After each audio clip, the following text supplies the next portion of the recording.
Welcome to BBMQ hub. मिलेगा आपको यहीं से जॉब। दोस्तों, आज हम इंडियन नॉलेज सिस्टम, जिसे शॉर्ट फॉर्म में हम IKS कहते हैं और हिंदी में हम इसको भारतीय ज्ञान प्रणाली कहते हैं, इसका यूनिट 1 आज हम कंप्लीट करने वाले हैं। तो वीडियो में बने रहिएगा, काफ़ी इम्पोर्टेंट वीडियो आप लोग के लिए ये रहने वाला है। साथ ही इस वीडियो में हम आपको 100 MCQ कराने वाले हैं, तो वीडियो को स्किप मत कीजिएगा, कंप्लीट देखिएगा। हम सबसे पहले आपको थ्योरी पढ़ाएंगे। देखिए, मैं आपको एक उदाहरण बताता हूँ। क्या आप लोगों ने पुष्पा फिल्म देखा है? तो आप लोग का आंसर रहेगा जी हाँ, मैंने तो पुष्पा फिल्म देखा है। मैं आपसे पुष्पा फिल्म से कुछ प्रश्न पूछ रहा हूँ। पुष्पा फिल्म में किस पेड़ के विषय में यह फिल्म बनाया गया है? तो आप लोग का आंसर रहेगा कि जो हमारा पुष्पा फिल्म है, ये चंदन लकड़ी के विषय पर बनाया गया है। ओके, नेक्स्ट मैं आपसे पूछता हूँ कि पुष्पा फिल्म में जो पुलिस था, वो उसका बाल लंबा था, टकला था या छोटा छोटा था? तो आपका आंसर रहेगा कि जो पुष्पा फिल्म में पुलिस था, उसका बाल नहीं था, वो गंजा था। तो ये जो प्रश्न अभी मैंने आपको पूछा, इन प्रश्नों का आंसर आप तभी दे पाएँ जब आप मूवी को देखे थे। ओके, अगर आप मूवी को नहीं देखे थे तो मतलब नहीं देखे हैं अभी तक, तो आप इस प्रकार के प्रश्नों का आंसर फिर कभी नहीं दे पाएंगे। तो देखिए, हम जो इंडियन नॉलेज सिस्टम है, इसके सबसे पहले थ्योरी को करेंगे। हमारे पास थ्योरी बहुत सारा है और इसको जैसे हम पढ़ेंगे उसके बाद हम MCQ को कवर करेंगे। हमारे पास टोटल 100 MCQ है। ओके, और जैसे हमारा थ्योरी कंप्लीट होता है, हम सभी MCQ का आंसर फिर इजीली दे पाएंगे। अगर मैं आपको डायरेक्ट MCQ पढ़ाऊँ तो फिर आप लोग उसका आंसर नहीं दे पाएंगे। जैसे एक प्रश्न मैं आपसे पूछता हूँ, शून्य जिसे हम जीरो कहते हैं और दशमलव प्रणाली जो है, इसका प्रतिपादन किस भारतीय गणितज्ञ ने किया था? ओके, तो इसका अगर आप आंसर पहले से जानते हैं तो नीचे ज़रूर आप इसको कमेंट में टाइप कीजिएगा। तो आइए हम स्टार्ट करते हैं अपना इंडियन नॉलेज सिस्टम यानी भारतीय ज्ञान प्रणाली को। ओके, तो वीडियो काफ़ी इंपॉर्टेंट रहेगा दोस्तों, तो वीडियो में बने रहिएगा। और अगर इसका PDF आप चाहते हैं तो नीचे आपको टेलीग्राम का लिंक मिलेगा, वहां से आप इसको ज़रूर डाउनलोड कर लीजिएगा। रिवीजन करने में आप लोग को हेल्प मिलेगी। ओके, तो आइए वीडियो को स्टार्ट करते हैं। देखिए, लिखा हुआ है क्या? भारतीय ज्ञान प्रणाली, जिसे हम इंडियन नॉलेज सिस्टम कहते हैं, दुनिया की सबसे पुरानी और निरंतर जीवित रहने वाली विचार परंपराओं में से एक है। यह केवल धार्मिक ग्रंथों तक सीमित नहीं है, बल्कि इसमें विज्ञान, राजनीति, गणितीय, खगोलीय विज्ञान और कला का गहरा समावेश है।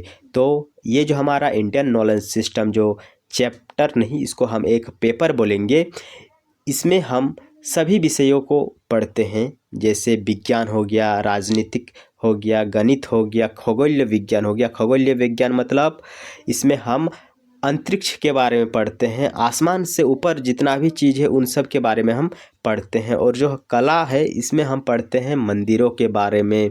ओके, तो हमने क्या जाना कि इंडियन नॉलेज सिस्टम जो है, इसमें हम सभी विषयों का ज्ञान लेते हैं, सभी विषयों के बारे में जानकारी लेते हैं। भारतीय ज्ञान प्रणाली के मुख्य स्तंभों को हम निम्नलिखित श्रेणियों में समझ सकते हैं। तो जो हमारा भारतीय ज्ञान प्रणाली है, इसके कुछ मुख्य स्तंभ है। इसी के सहारे हमारा भारतीय ज्ञान प्रणाली टिका हुआ है। जिस प्रकार हमारा घर कॉलम के सहारे टिका हुआ रहता है, छत, उसी प्रकार हमारा जो ज्ञान प्रणाली है, ये मुख्य कुछ स्तंभों के सहारे टिका हुआ है। जैसे कि आध्यात्मिक और दार्शनिक आधार। पहला इसका जो स्तंभ है वो है आध्यात्मिक और दार्शनिक आधार। भारतीय ज्ञान का मूल षट दर्शन, जिसे हम 6 दर्शन कहते हैं, उसमें निहित है, जो सत्य की खोज के 6 अलग अलग मार्ग बताते हैं। तो हमारा जो आध्यात्मिक और दार्शनिक आधार है, इसमें हमें 6 दर्शन देखने को मिलता है। वो 6 दर्शन कौन कौन सा है, एक बार इसको देख लीजिए। आप याद भी ज़रूर करते जाइएंगे, क्योंकि हम इस वीडियो में अभी MCQ भी करेंगे। ओके, तो देखिए, जो 6 दर्शन बताया गया है, उसमें से पहला है सांख्य, दूसरा है योग, तीसरा न्याय, चौथा वैशेषिक, पांचवा मीमांसा और छठा वेदांत। सांख्य में प्राकृतिक और पुरुष, पुरुष का मतलब यहाँ चेतना है, तो प्राकृतिक और पुरुष का सिद्धांत है। सांख्य में प्राकृतिक और पुरुष का सिद्धांत है। जो योग है उसमें मन और शरीर का अनुशासन है। जब हम योग करते हैं तो अपने आत्मा को, अपने शरीर को एक अनुशासन में रखते हैं। न्याय में हम तर्क और प्रमाण की पद्धति को देखते हैं। इन सब के बारे में अभी हम डिटेल्स में चर्चा करेंगे, अभी हम मोटा मोटी समझ लेते हैं। और वैशेषिक जो है इसमें परमाणुवाद और भौतिकी जगत का विश्लेषण है। मीमांसा में जो कर्म कांड होता है, पूजा पाठ होता है और जो धर्म है उसकी व्याख्या में मीमांसा में देखने को मिलता है।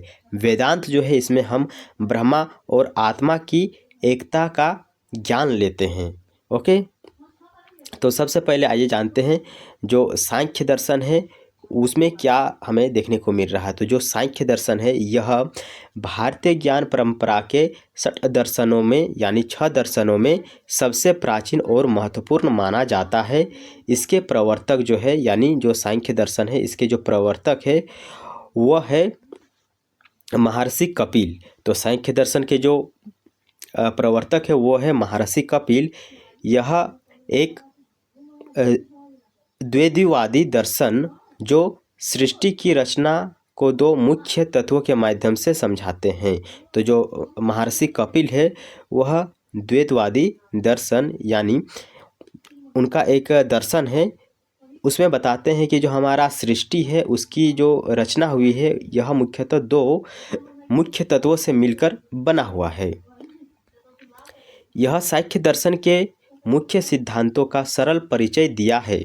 ओके, यहाँ पे मतलब आपको सांख्य दर्शन के जो मुख्य 2 दर्शन है उसका सरल परिभाषा या परिचय दी गई है। तो सांख्य दर्शन के 2 मुख्य तत्व हमें देखने को मिलता है। पहला है पुरुष। पुरुष का मतलब अभी हमने देखा कि चेतना होता है, और प्रकृति। ओके, तो सांख्य के अनुसार यह पूरा जो ब्रह्मांड है वह 2 तत्वों से मिलकर बना है। पहला पुरुष, यह शुद्ध चेतना है। शुद्ध चेतना है, यह ना तो कुछ करता है और ना ही बदलता है। हमारा जो ब्रह्मांड है वो ना तो कुछ करता है और ना ही बदलता है। यह दृष्टा यानी देखने वाला है। दृष्टा मतलब देखने वाला है, सिर्फ खड़ा होकर देख रहा है कि लोग क्या कर रहे हैं। ओके, और जो हमारा प्रकृति है यह जड़ पदार्थ है। यह जड़ पदार्थ है, यह क्रियाशील है। हमारा जो प्रकृति है, देख रहे हैं आपके आसपास में जो पेड़ पौधे हैं वो हमेशा एक जैसा नहीं रहता है, उनका पत्तियां गिरते रहता है, कोई पेड़ मर जाता है, कभी नया पेड़ उगता है। तो यह हमेशा क्रियाशील होता है और सृजन करती है। प्रकृति ही वह शक्ति है जिससे पूरी भौतिकी संसार बना है। तो प्रकृति से ही पूरा संसार बना हुआ है। 3 गुण, सांख्य दर्शन बताता है कि प्रकृति 3 गुणों से बनी है। जो हमारा सांख्य दर्शन है यह मुख्यतः 3 गुणों से बनी है। जब ये तीनों संतुलन में रहता है तो सृष्टि जो है ये शांत रहती है। जब ये 3 तत्व संतुलन में यानी बिना कोई डिस्टर्बेंस के यानी बिना कोई बाहरी दबाव के या फिर डिस्टर्ब हुए एक साथ संतुलन में रहता है, तभी हमारा जो सृष्टि है यह शांत रहती है। लेकिन जब इनका संतुलन बिगड़ता है तो विकास शुरू होता है। क्या होता है? विकास शुरू होता है। जैसे सत्व। ओके, सत्व जो है यह प्रकाश है और ज्ञान है, सुख है और पवित्रता का प्रतीक है। जो सत्व है वो पूछ सकता है आपको कि सत्व जो है यह निम्नलिखित में से कौन सा है। और रजस जो है यह गति है, ऊर्जा है, क्रिया है और जुनून का प्रतीक है, रजस। ओके, और तमस जो है यह अंधकार, जड़ता, आलस्य और अज्ञान का प्रतीक है। जो तमस है यह अंधकार, जड़ता, आलस्य और अज्ञान का प्रतीक है। तो ये जो 3 तत्व या 3 गुण सांख्य दर्शन में हमें देखने को मिला है, यह जब संतुलन में रहता है तो सृष्टि शांत रहती है, और यह जब संतुलन बिगाड़ देती है तो यह विकास को क्या करती है? जन्म देती है। नेक्स्ट है सृष्टि का विकास। जो हमारा सृष्टि है उसका विकास कैसे हुआ? सांख्य के अनुसार जब पुरुष का संपर्क प्रकृति से होता है तो प्रकृति में हलचल शुरू होती है और 23 अन्य तत्व उत्पन्न होते हैं। 23 अन्य तत्व जो है इसमें 2 और भी पाया जाता है, तो कुल मिलाकर हमारा जो तत्वों की संख्या है वो 25 है। ओके। महत्व, जिसे हम बुद्धि भी कहते हैं, निश्चय करने वाली शक्ति, अहंकार, मैं की भावना, मन, संकल्प विकल्प करने वाली इंद्रिया, 5 ज्ञान इंद्रिया जैसे आँख, कान, नाक, जीभ, त्वचा, ये जो है हमारे शरीर में 5 ज्ञान इंद्रिया पाए जाते हैं, जिसके माध्यम से हम किसी भी चीज़ को महसूस कर पाते हैं। 5 कर्मेंद्रिया जैसे हाथ, पैर, वाणी, उत्सर्जन और जनन अंग। छठा जो है 5 तन्मात्र जैसे शब्द, स्पर्श, रूप, रस और गंध। और 5 महाभूत जैसे पृथ्वी, जल, अग्नि, वायु, प्रकाश। ओके, तो ये टोटल हमारे 25 तत्व हो गए हैं। किसका? सांख्य दर्शन का। नेक्स्ट हमारे पास सत्कारवाद। एक सेकंड। सत्कारवाद सांख्य का एक प्रसिद्ध सिद्धांत है। सत्कारवाद, इसका अर्थ है कि जो जो कार्य है, कार्य अपनी उत्पत्ति से पूर्व कारण से पहले ही विद्यमान रहती है। तो जो हमारा सांख्यवाद है, इसका अर्थ होता है जो हमारा कार्य है यह अपनी उत्पत्ति से पूर्व कारण के पहले ही विद्यमान आपको देखने को मिलेगा। ओके, एक उदाहरण के साथ आइए मैं आपको समझाता हूँ। जैसे तिल के अंदर तेल पहले से ही होता है, बस उसे निकालने की प्रक्रिया की आवश्यकता होती है। ओके, तो तिल के अंदर तेल आपको पहले से ही देखने को मिलेगा, बस आपको निकालने का प्रक्रिया, निकालने का तरीका आना चाहिए। उसी प्रकार आपके अंदर ऑलरेडी टैलेंट है, बस आप उसको समझ नहीं पा रहे हैं। वैसे ही सृष्टि प्रकृति के अंदर छिपी हुई है। ओके, तो हम सभी चीज़ों को कनेक्ट करके चलेंगे ताकि आपको मैं अच्छा से समझा सकूं। नेक्स्ट है हमारे पास उद्देश्य, कैवल्य यानी मोक्ष।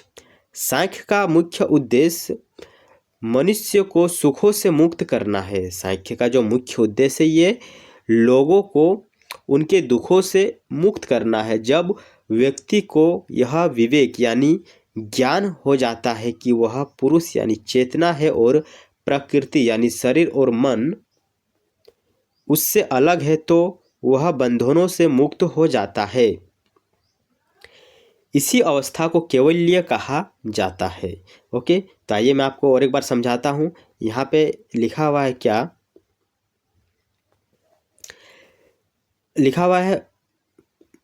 जब व्यक्ति को यह विवेक यानी यह पता चल जाता है कि वह चेतना है और प्रकृति यानी शरीर और मन उससे अलग है, तो वह बंधनों से मुक्त फिर होने की कोशिश करता है, और इसी को इसने कैवल्य कहा है। किसमें? सांख्य दर्शन में। ओके, तो सांख्य दर्शन की अब विशेषता आइए जानते हैं। यह ईश्वर के स्थान पर तर्क और तत्वों के विश्लेषण पर अधिक जोर देता है। जो हमारा सांख्य दर्शन है यह ईश्वर के स्थान पर, लोग कहते हैं कि भगवान है, लेकिन जो सांख्य दर्शन है ये भगवान पर ज़्यादा बिलीव नहीं करता है। ये बोलता है कि भगवान है तो हमें दिखाओ कहाँ पे है। ओके, और भगवान का हमें कोई अस्तित्व दिखाओ कि हाँ रियल में एग्जिस्ट करता है। तो जो हमारा सांख्य दर्शन है ये ईश्वर के स्थान पर तर्क मतलब लॉजिक और तत्वों के विश्लेषण पर अधिक जोर देता है। यही इसका विशेषता है। इसलिए इसे कई बार अनिश्वरवादी सांख्य भी कहा जाता है, यानी इसमें ईश्वर के बारे में जरा सा भी विश्वास नहीं है। योग दर्शन इसी सांख्य के सिद्धांत को व्यवहारिक यानी प्रैक्टिकल रूप में अपनाने का मार्ग है। तो सांख्य दर्शन के बाद हम योग दर्शन इसलिए पढ़ते हैं क्योंकि जो इसमें ईश्वर के ना होने की बात की गई है, उसका प्रैक्टिकल हमें योग में दिखाया गया है। लोग बोलते हैं कि हमारा बीमारी दूर कर दो भगवान, लेकिन योग कहता है आप योग करो, आपका बीमारी वैसे ही खत्म हो जाएगा। ओके, तो योग जो है, योग भारतीय ज्ञान प्रणाली का वह व्यवहारिक यानी प्रैक्टिकल अंग है जो सांख्य दर्शन के सिद्धांतों को जीवन में उतारने का मार्ग प्रशस्त करता है। यानी जो सांख्य दर्शन में कहा गया है उसका आप रियल लाइफ में यूज आप योग में देखते हैं। यहाँ सांख्य यानी योग मन यहाँ जो सांख्य है वह ज्ञान पर जोर देता है, वहीं अनुशासन और अभ्यास पर। ओके, तो जो हमारा जो सांख्य दर्शन है वह ज्ञान पर ज़्यादा जोर देता है, जबकि जो योग दर्शन है यह अनुशासन और अभ्यास पर ज़्यादा जोर देता है। हमें सांख्य दर्शन कहता है कि आप ज्ञान की प्राप्ति करो, और योग हमें कहता है कि आप अनुशासन रहो और अभ्यास पर ज़्यादा ध्यान दो। नेक्स्ट है इसके प्रवर्तक।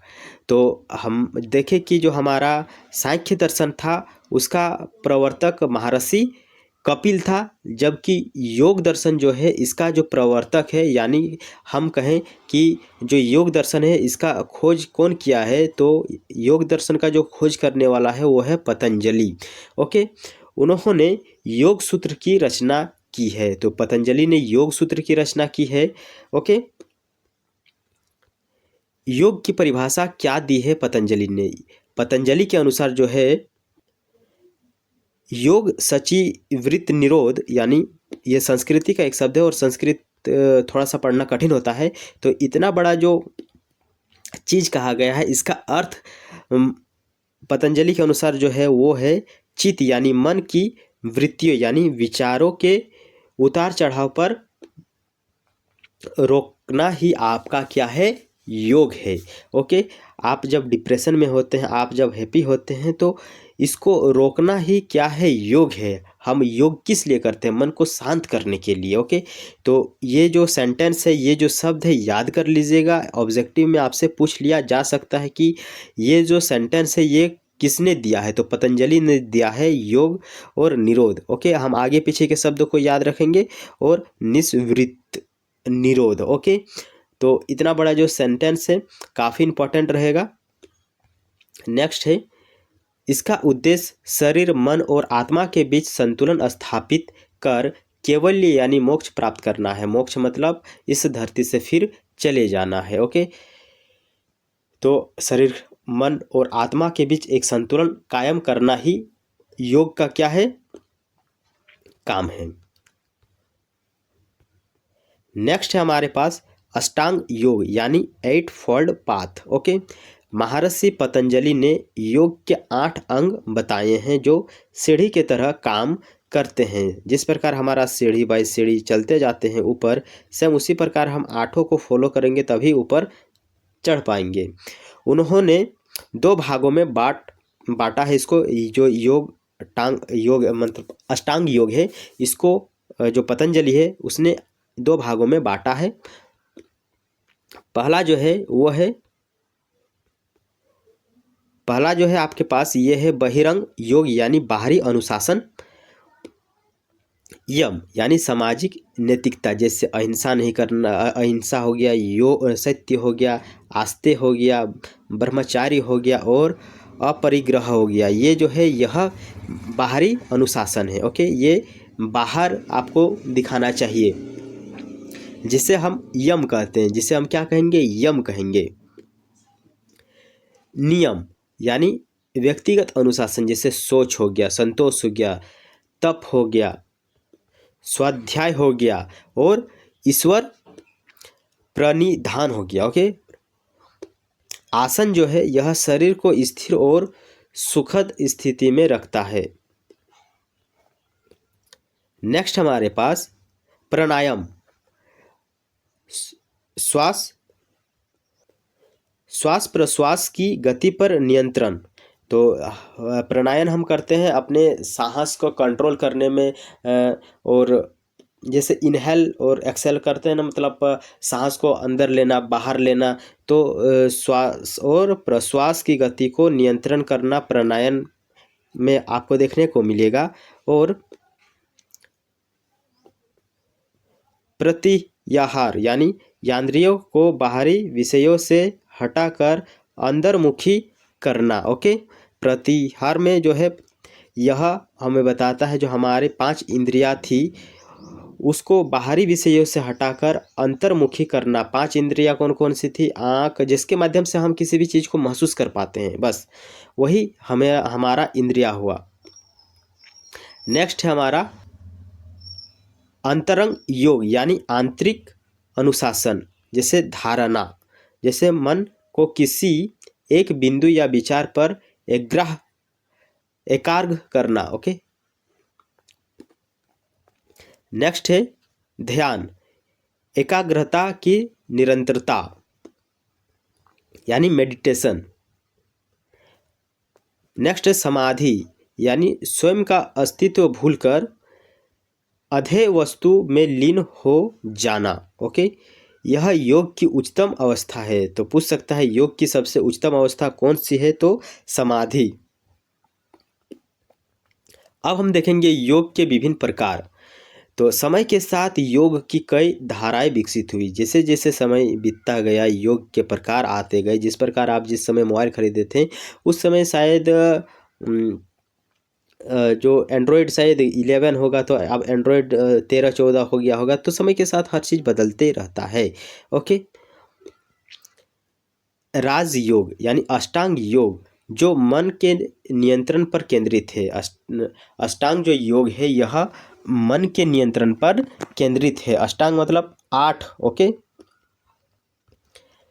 हठ योग शरीर की शुद्धि और प्राण ऊर्जा को संतुलित करने पर केंद्रित है, यानी आसन और अष्टकर्म। तो जो हमारा हठ है यह शरीर की शुद्धि और जो प्राण है इस पर संतुलन करने का बात कही गई है। नेक्स्ट है भक्ति योग, प्रेम और समर्पण के माध्यम से ईश्वर से जुड़ना। कर्म योग, फल की इच्छा के बिना, यानी हम किसी भी चीज़ की रिजल्ट नहीं चाहेंगे, उसके बिना ही हम पहले सब काम को करेंगे। यानी जैसे नहीं बोलता है पहले काम फिर दाम, सेम वैसे ही कि फल की इच्छा के बिना निस्वार्थ भाव से कार्य करना। ज्ञान योग, विवेक और बुद्धि के माध्यम से सत्य को जानना, यानी किसी भी चीज़ को हम कैसे मानेंगे कि ये चीज़ सत्य है, तो इसको जानने के लिए हम अपना विवेक और बुद्धि का यूज़ करेंगे। इसी को हम कहेंगे ज्ञान योग। नेक्स्ट हमारे पास आधुनिक समय में महत्व। आज योग केवल एक आध्यात्मिक मार्ग नहीं बल्कि एक वैश्विक वेलनेस साइंस बन चुकी है। यानी वेलनेस का मतलब हो गया संपत्ति। ओके, तनाव प्रबंधन, ध्यान और प्राणायाम से कोर्टिसोल यानी तनाव जो हार्मोन होता है उसको हम कम कर सकते हैं। तो जैसे ही हम ध्यान लगाते हैं, प्राणायाम करते हैं, तो इन सब चीज़ों से जो हमारा कार्टिसोल है, यानी ये साइंस का शब्द है, इससे हमारा जो तनाव हार्मोन शरीर में रिलीज होता है, जैसे हम सैड हो जाते हैं, तो इन सब चीज़ों को कम करने के लिए हम ध्यान करते हैं, प्राणायाम करते हैं। शारीरिक स्वास्थ्य, लचीलापन, श्वसन क्षमता और रोग प्रतिरोध क्षमता में सुधार, जैसे इम्यून सिस्टम में सुधार करने के लिए हम शारीरिक स्वास्थ्य के ऊपर ज़्यादा ध्यान देते हैं, रनिंग करते हैं, थोड़ा सा फिटनेस पर ज़्यादा ध्यान देते हैं। एकाग्रता, विद्यार्थियों के लिए स्मृति और ध्यान केंद्रित करने की शक्ति बढ़ाने में सहायक है एकाग्रता। ओके, रोचक तथ्य यहाँ पर हम जान लेते हैं कि 21 जून को हमारा अंतर्राष्ट्रीय योग दिवस मनाया जाता है, जो भारतीय ज्ञान प्रणाली की वैश्विक मतलब एक्सेप्ट किया है कि यह भारतीय ज्ञान प्रणाली से आया है। ओके,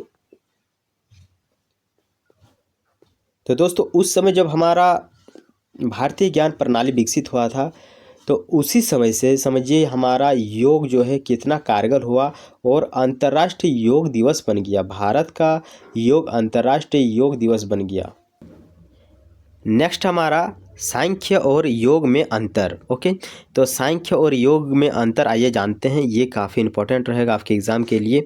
सांख्य कहता है कि पुरुष और प्रकृति का ज्ञान ही काफ़ी है, जबकि हमारा जो योग है यह कहता है इस ज्ञान के लिए चित्त की शुद्धि और ईश्वर की सहायता आवश्यक है। तो सांख्य कहता है प्रकृति और जो हमारा पुरुष है यही काफ़ी है, जबकि हमारा योग कहता है कि इस ज्ञान के लिए चित्त की शुद्धि यानी पहले मन को शांत करना चाहिए, इसको शुद्ध करना चाहिए और ईश्वर की सहायता आवश्यक है। तो थोड़ा मन के बारे में जान लेते हैं। तो भारतीय ज्ञान प्रणाली और विशेष रूप से सांख्य और एवं योग के दर्शन में मन को केवल एक विचार करने वाली मशीन नहीं बल्कि एक सूक्ष्म इंद्रिय माना गया है। ओके, इंद्रिय माना गया है मतलब जो हमारे पास ज्ञानेंद्रिय है, सेंसर, यानी ज्ञानेंद्रिय का मतलब सेंसर हम कहेंगे। ओके, सेंसर, जिस प्रकार सेंसर जैसे टच करते हैं तो कोई चीज़ खुल जाता है, फिंगरप्रिंट देते हैं तो मोबाइल खुल जाता है, तो उसी प्रकार इंद्रिया का मतलब हुआ हमारा क्या, सेंसर। तो भारतीय दर्शन में मन की अवधारणा बहुत गहरी है। भारतीय दर्शन में जो मन की अवधारणा है यह बहुत ही गहरी है। यहाँ मन के स्वरूप को समझने के लिए मुख्य बिंदु दिए गए हैं, जैसे नेचर ऑफ माइंड यानी मन का स्वरूप कैसा है। तो भारतीय दर्शन के अनुसार मन, जो हमारा मन है यानी मन को हम माइंड कहेंगे, उभयेंद्रीय है। इसका मतलब है कि ज्ञानेंद्रिया जैसे देखना हो गया, सुनना हो गया, और जो हमारा कर्मेंद्रिया हुआ यानी बोलना हो गया, चलना हो गया।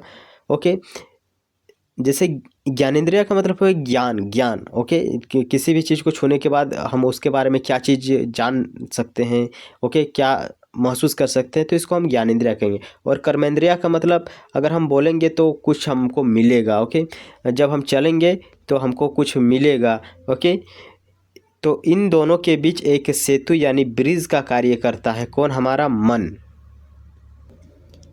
नेक्स्ट हमारे पास जड़ तत्व। सांख्य दर्शन के अनुसार मन जो है वह जड़ है यानी चेतन नहीं, क्योंकि यह प्रकृति से उत्पन्न हुआ है। यह पुरुष यानी आत्मा के प्रकाश से प्रकाशित होता है यानी प्रकाश से ही चमकता है। इसमें हमें लगता है कि मन सोच रहा है, जिसमें हमें लगता है, जिस चीज़ में हमें लगता है कि मन सोच रहा है उसी को हम कहेंगे जड़ तत्व। ओके, जड़ तत्व। नेक्स्ट हमारा अनुरूप। न्याय दर्शन के अनुसार मन परमाणु की तरह सूक्ष्म है, इसलिए हम एक समय में एक ही विचार और अनुभव कर पाते हैं। तो एक समय में हम एक ही चीज़ कर पाते हैं, हम एक के अलावा और दूसरा कोई काम नहीं कर पाते हैं। नेक्स्ट है अंतःकरण चतुष्टय। मन केवल काम नहीं करता, यह अंतःकरण का एक हिस्सा है। इसके 4 आपको आयाम देखने को मिलेगा। 4 आयाम कौन कौन से हैं मन का। पहला जो है मन जो है ये संकल्प और विकल्प करता है, जैसे यह करूँ या ना करूँ। यह सूचनाओं का संग्रहण करता है। बुद्धि निर्णय लेने वाली शक्ति है। बुद्धि जो है वह निर्णय लेने वाली शक्ति है, जैसे यह सही है, यही करना चाहिए, यह विवेक का केंद्र है। ओके, तो बुद्धि जो है यह निर्णय लेने वाली क्या है, शक्ति है। चित्त, ओके, चित्त जो है यह चेतना का एक हिस्सा है, जहाँ स्मृतियाँ यानी मेमोरीज और संस्कार जमा होते हैं। तो चित्त में जो है वो हम मेमोरी और संस्कार जमा होते हैं। संस्कार आपका जमा बचपन से हो रहा है। जब आप किसी बड़े बुजुर्ग को देखते हैं, रिश्तेदार को देखते हैं, तो आप उसको प्रणाम करते हैं, तो ये संस्कार आपके चित्त में क्या होता है, जमा होता है। ओके। अहंकार, मैं की भावना, यह हर विचार को स्वयं से जोड़ता है। जैसे मैं यह देख रहा हूँ, ओके, मैं ये कर सकता हूँ, तो यह सभी चीज़ों को स्वयं से पहले जोड़ के देखता है। नेक्स्ट हमारे पास मन की अवस्थाएं। ओके, तो मन की अवस्थाएं में महर्षि कहते हैं कि योग दर्शन पर जो हमारा व्यास है, भाष्य में मन की 5 अवस्थाएं बताई गई है। तो जो मन है उसके 5 अवस्थाएं बताई गई है। पहला जो है वो है क्षिपत, यानी अत्यंत चंचल मन, जैसे रजोगुण प्रधान,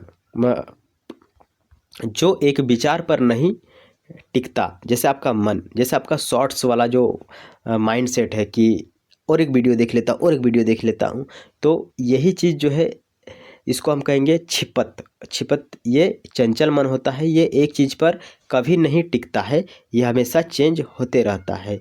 दूसरा है मूड, जैसे आलसी और अज्ञान का मन, इसमें अस्पष्टता की कमी होती है कि हम कोई चीज़ को स्पष्ट तरीक़ा से नहीं बता पाते हैं, श्योर नहीं रहते हैं उस चीज़ को लेकर। ओके।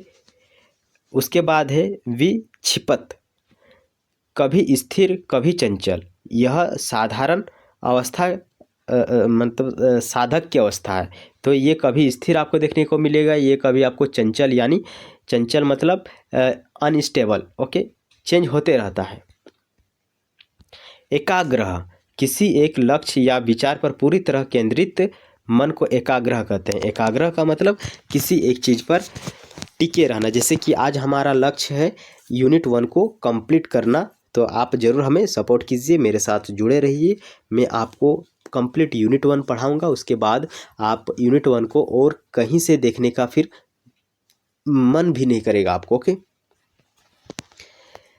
नेक्स्ट हमारा निर्विरोध, यह अवस्था जहाँ सभी वृत्तियाँ, यानी वृत्तियाँ मतलब हुआ मन शांत हो जाती है, उसी को हम कहेंगे निर्विरोध। ओके।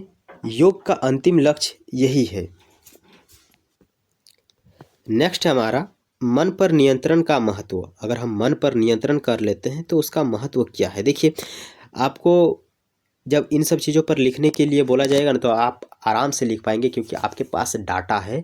आपको मैं ये जब PDF दूंगा तब आप इसको रिवीजन कर लीजिएगा, या फिर कॉपी में अभी नोट करते हुए चलिए, काफ़ी इंपॉर्टेंट है।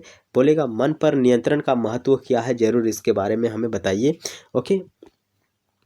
तो लिखा हुआ है योग दर्शन का पूरा आधार ही मन को वश में करना है। योग का मतलब ही हुआ क्या, मन को वश में करना।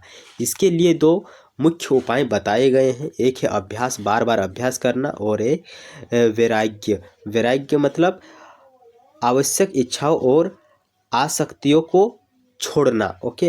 अनावश्यक इच्छाएं जो हमारे लिए आवश्यक नहीं है, उन सब चीज़ों को छोड़ना, ये वैराग्य हुआ। और अभ्यास का मतलब बार बार एकाग्रता, यानी किसी भी चीज़ पर केंद्रित करना अपने ध्यान को, उसी को हम कहेंगे एकाग्रता पर प्रयत्न, यानी कोशिश करना। ओके। तो अभ्यास का मतलब हुआ एक ही चीज़ों पर, एक ही चीज़ को लगातार करना, और वैराग्य का मतलब हुआ जो हमारे लिए आवश्यक नहीं है उसको छोड़ देना। यही योग का महत्व है। ओके। नेक्स्ट हमारे पास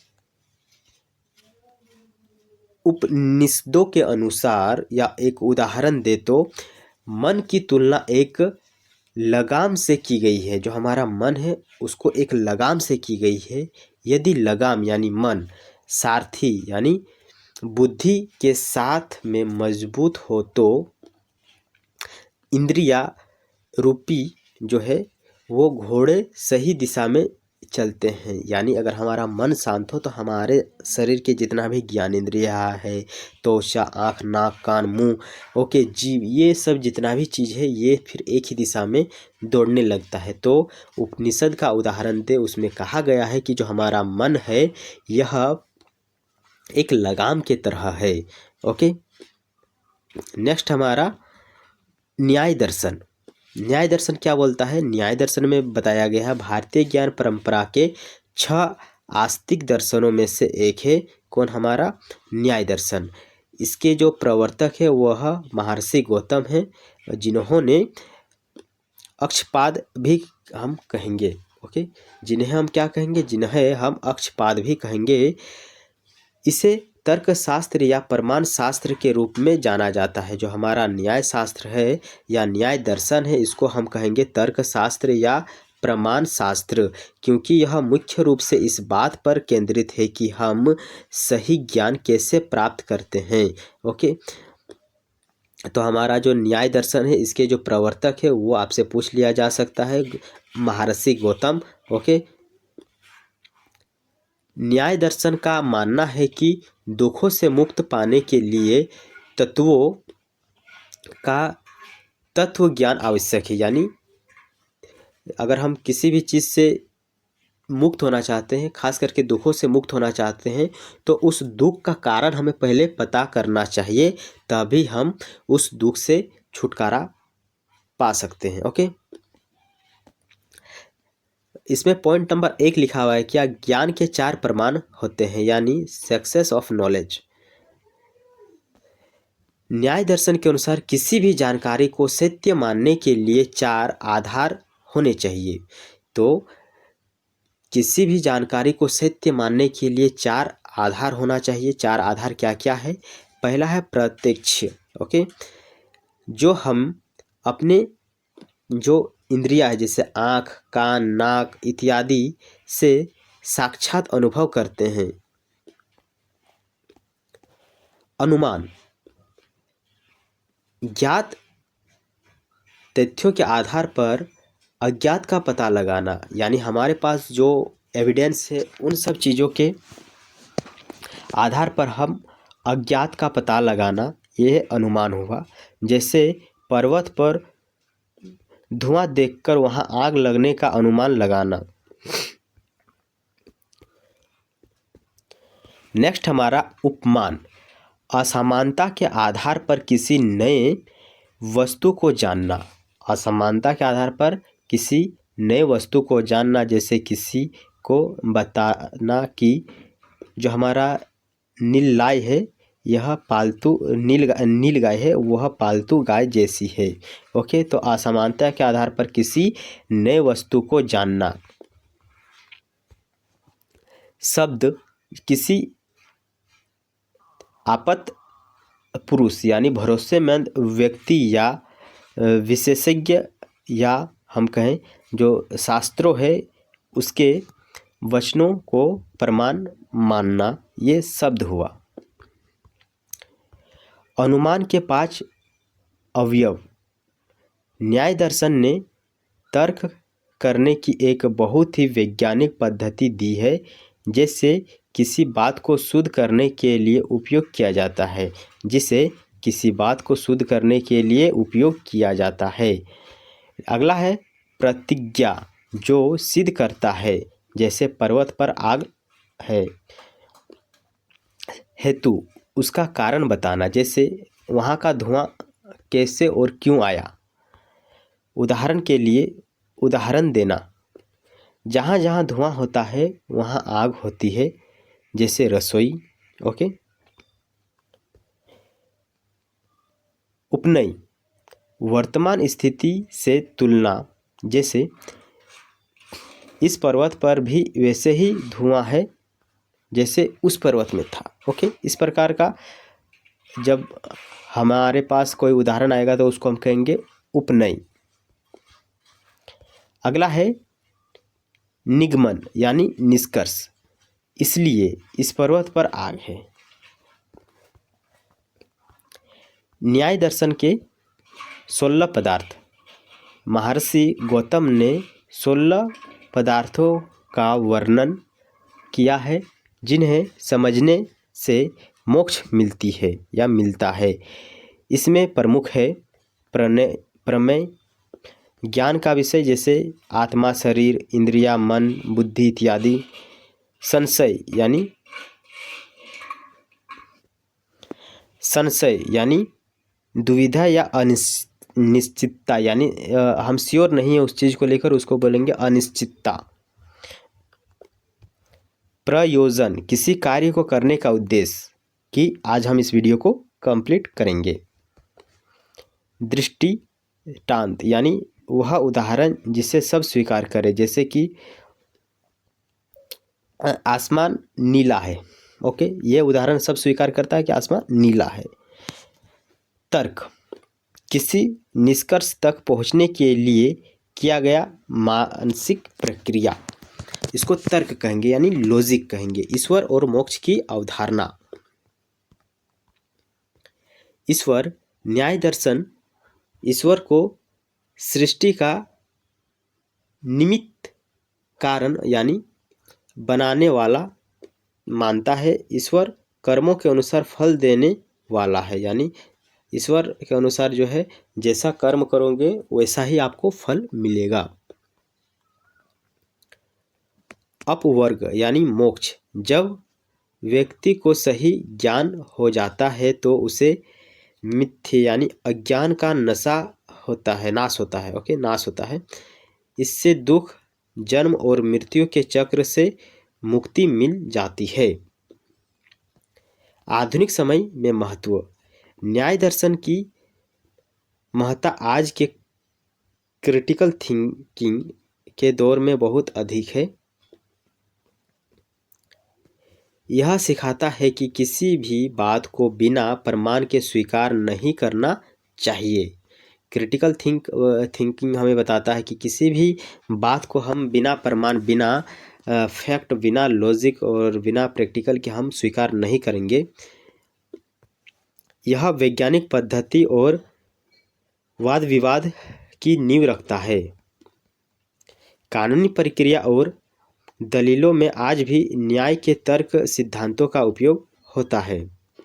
रोचक तथ्य ये है कि जो बंगाल का नवय न्याय यानी जिसे हम कहेंगे कि यह 12वीं शताब्दी के बाद तर्कशास्त्र का इतना उन्नत रूप था कि इसके लॉजिक को आज कंप्यूटर प्रोग्रामिंग और आर्टिफिशियल इंटेलिजेंस की भाषा के लिए भी उपयोगी माना जाता है। तो जो नवय न्याय है, यह बंगाल का जो नवय न्याय था वह 12वीं शताब्दी में चलन में था और इसका यूज़ आज भी हम कंप्यूटर पर प्रोग्रामिंग और जो आर्टिफिशियल इंटेलिजेंट एआई है उसमें हम उपयोग करते हैं।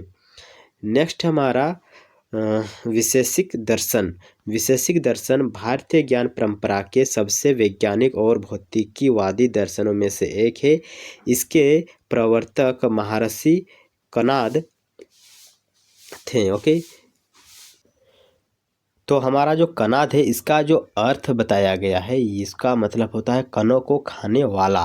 ओके दोस्तों, तो हमने 40 मिनट तक कंटिन्यू जो कि वीडियो बनाई है आपके लिए, तो ज़रूर आप हमें लाइक कीजिएगा और नीचे कमेंट करके बताइए कि आप कहाँ से ये वीडियो देख रहे हैं। तो जो हमारा वैशेषिक दर्शन है, इस दर्शन का जो मुख्य केंद्र है वो है पदार्थ और ब्रह्मांड की पूरी परमाणु की संरचना के बारे में डिस्कस करना। इस न्याय दर्शन का समान तंत्र यानी साथी दर्शन माना जाता है। जो हमारा वैशेषिक दर्शन है, इस दर्शन को जो हमारा न्याय दर्शन है उसका सारथी दर्शन माना जाता है, क्योंकि न्याय तर्क पर ध्यान देता है और जो हमारा वैशेषिक दर्शन है ये भौतिकी जगत पर ज़्यादा ध्यान देता है। ओके, तो वैशेषिक दर्शन में हम पदार्थों के बारे में पढ़ेंगे, ब्रह्मांड के बारे में पढ़ेंगे, इसमें हम परमाणुवाद के बारे में जानेंगे यानी एटॉमिक थ्योरी के बारे में जानेंगे। महर्षि कणाद को दुनिया का पहला परमाणु विज्ञान माना जाता है। उन्होंने जॉन डाल्टन से हजारों साल पहले बताया था कि हमारा जो यह भौतिकी जगत है यह सूक्ष्म अविभाज्य कणों से बना हुआ है, जिन्हें हम परमाणु कहते हैं। तो डाल्टन से पहले भी हमारे भारत में एक महान पुरुष हुआ करते थे, जिन्होंने यह बताया कि जो हमारा जगत है यह सूक्ष्म अविभाज्य कणों से मिलकर बना हुआ है और उसे हम परमाणु कहते हैं।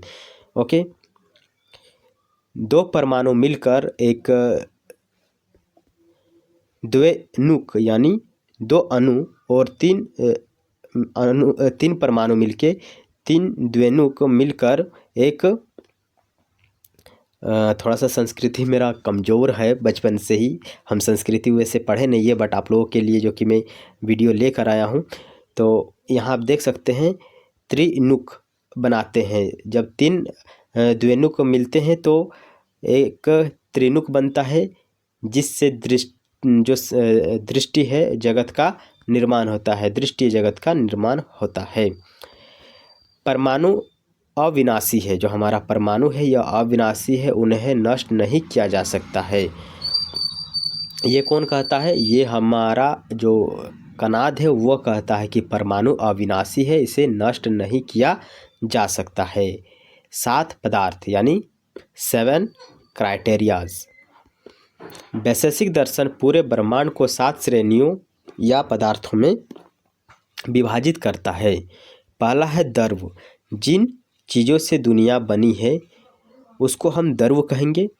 तो वो सारी जो चीज़ है उसको हम 9 प्रकार मतलब बांटे हुए हैं। पहला है पृथ्वी, दूसरा है जल, तीसरा अग्नि, चौथा वायु, पांचवा आकाश, छठा काल, सातवां दिशा और आठवां आत्मा और 9वां मन। ओके, गुण द्रव्य की विशेषता बताता है, जैसे वो उसका रंग कैसा है, उसका गंध कैसा है, कितनी उसकी संख्या है और परिणाम उसका रिजल्ट क्या आएगा, तो ये हमें गुण बताता है। कर्म यानी एक्शन, वो गति कर रहा है या नहीं ये चीज़ हमें बताता है। ऊपर जा रहा है, नीचे जा रहा है या फिर संकुचित हो रहा है, इन सब चीज़ों को हम कर्म में पढ़ेंगे। सामान्य, जो सबसे समान हो, जैसे सभी गायों में गोत्व। ओके, गोत्व सभी गायों में समान होता है। विशेष, जो एक वस्तु को दूसरे से अलग करता है उसे हम विशेष कहते हैं। इसी विशेष शब्द के कारण इसका नाम विशेषिक पड़ा है। विशेषिक क्या? विशेषिक दर्शन पड़ा है। समवाय, ओके, समवाय, दो चीज़ों के बीच एक अटूट संबंध, इसी को हम समवाय बोलेंगे।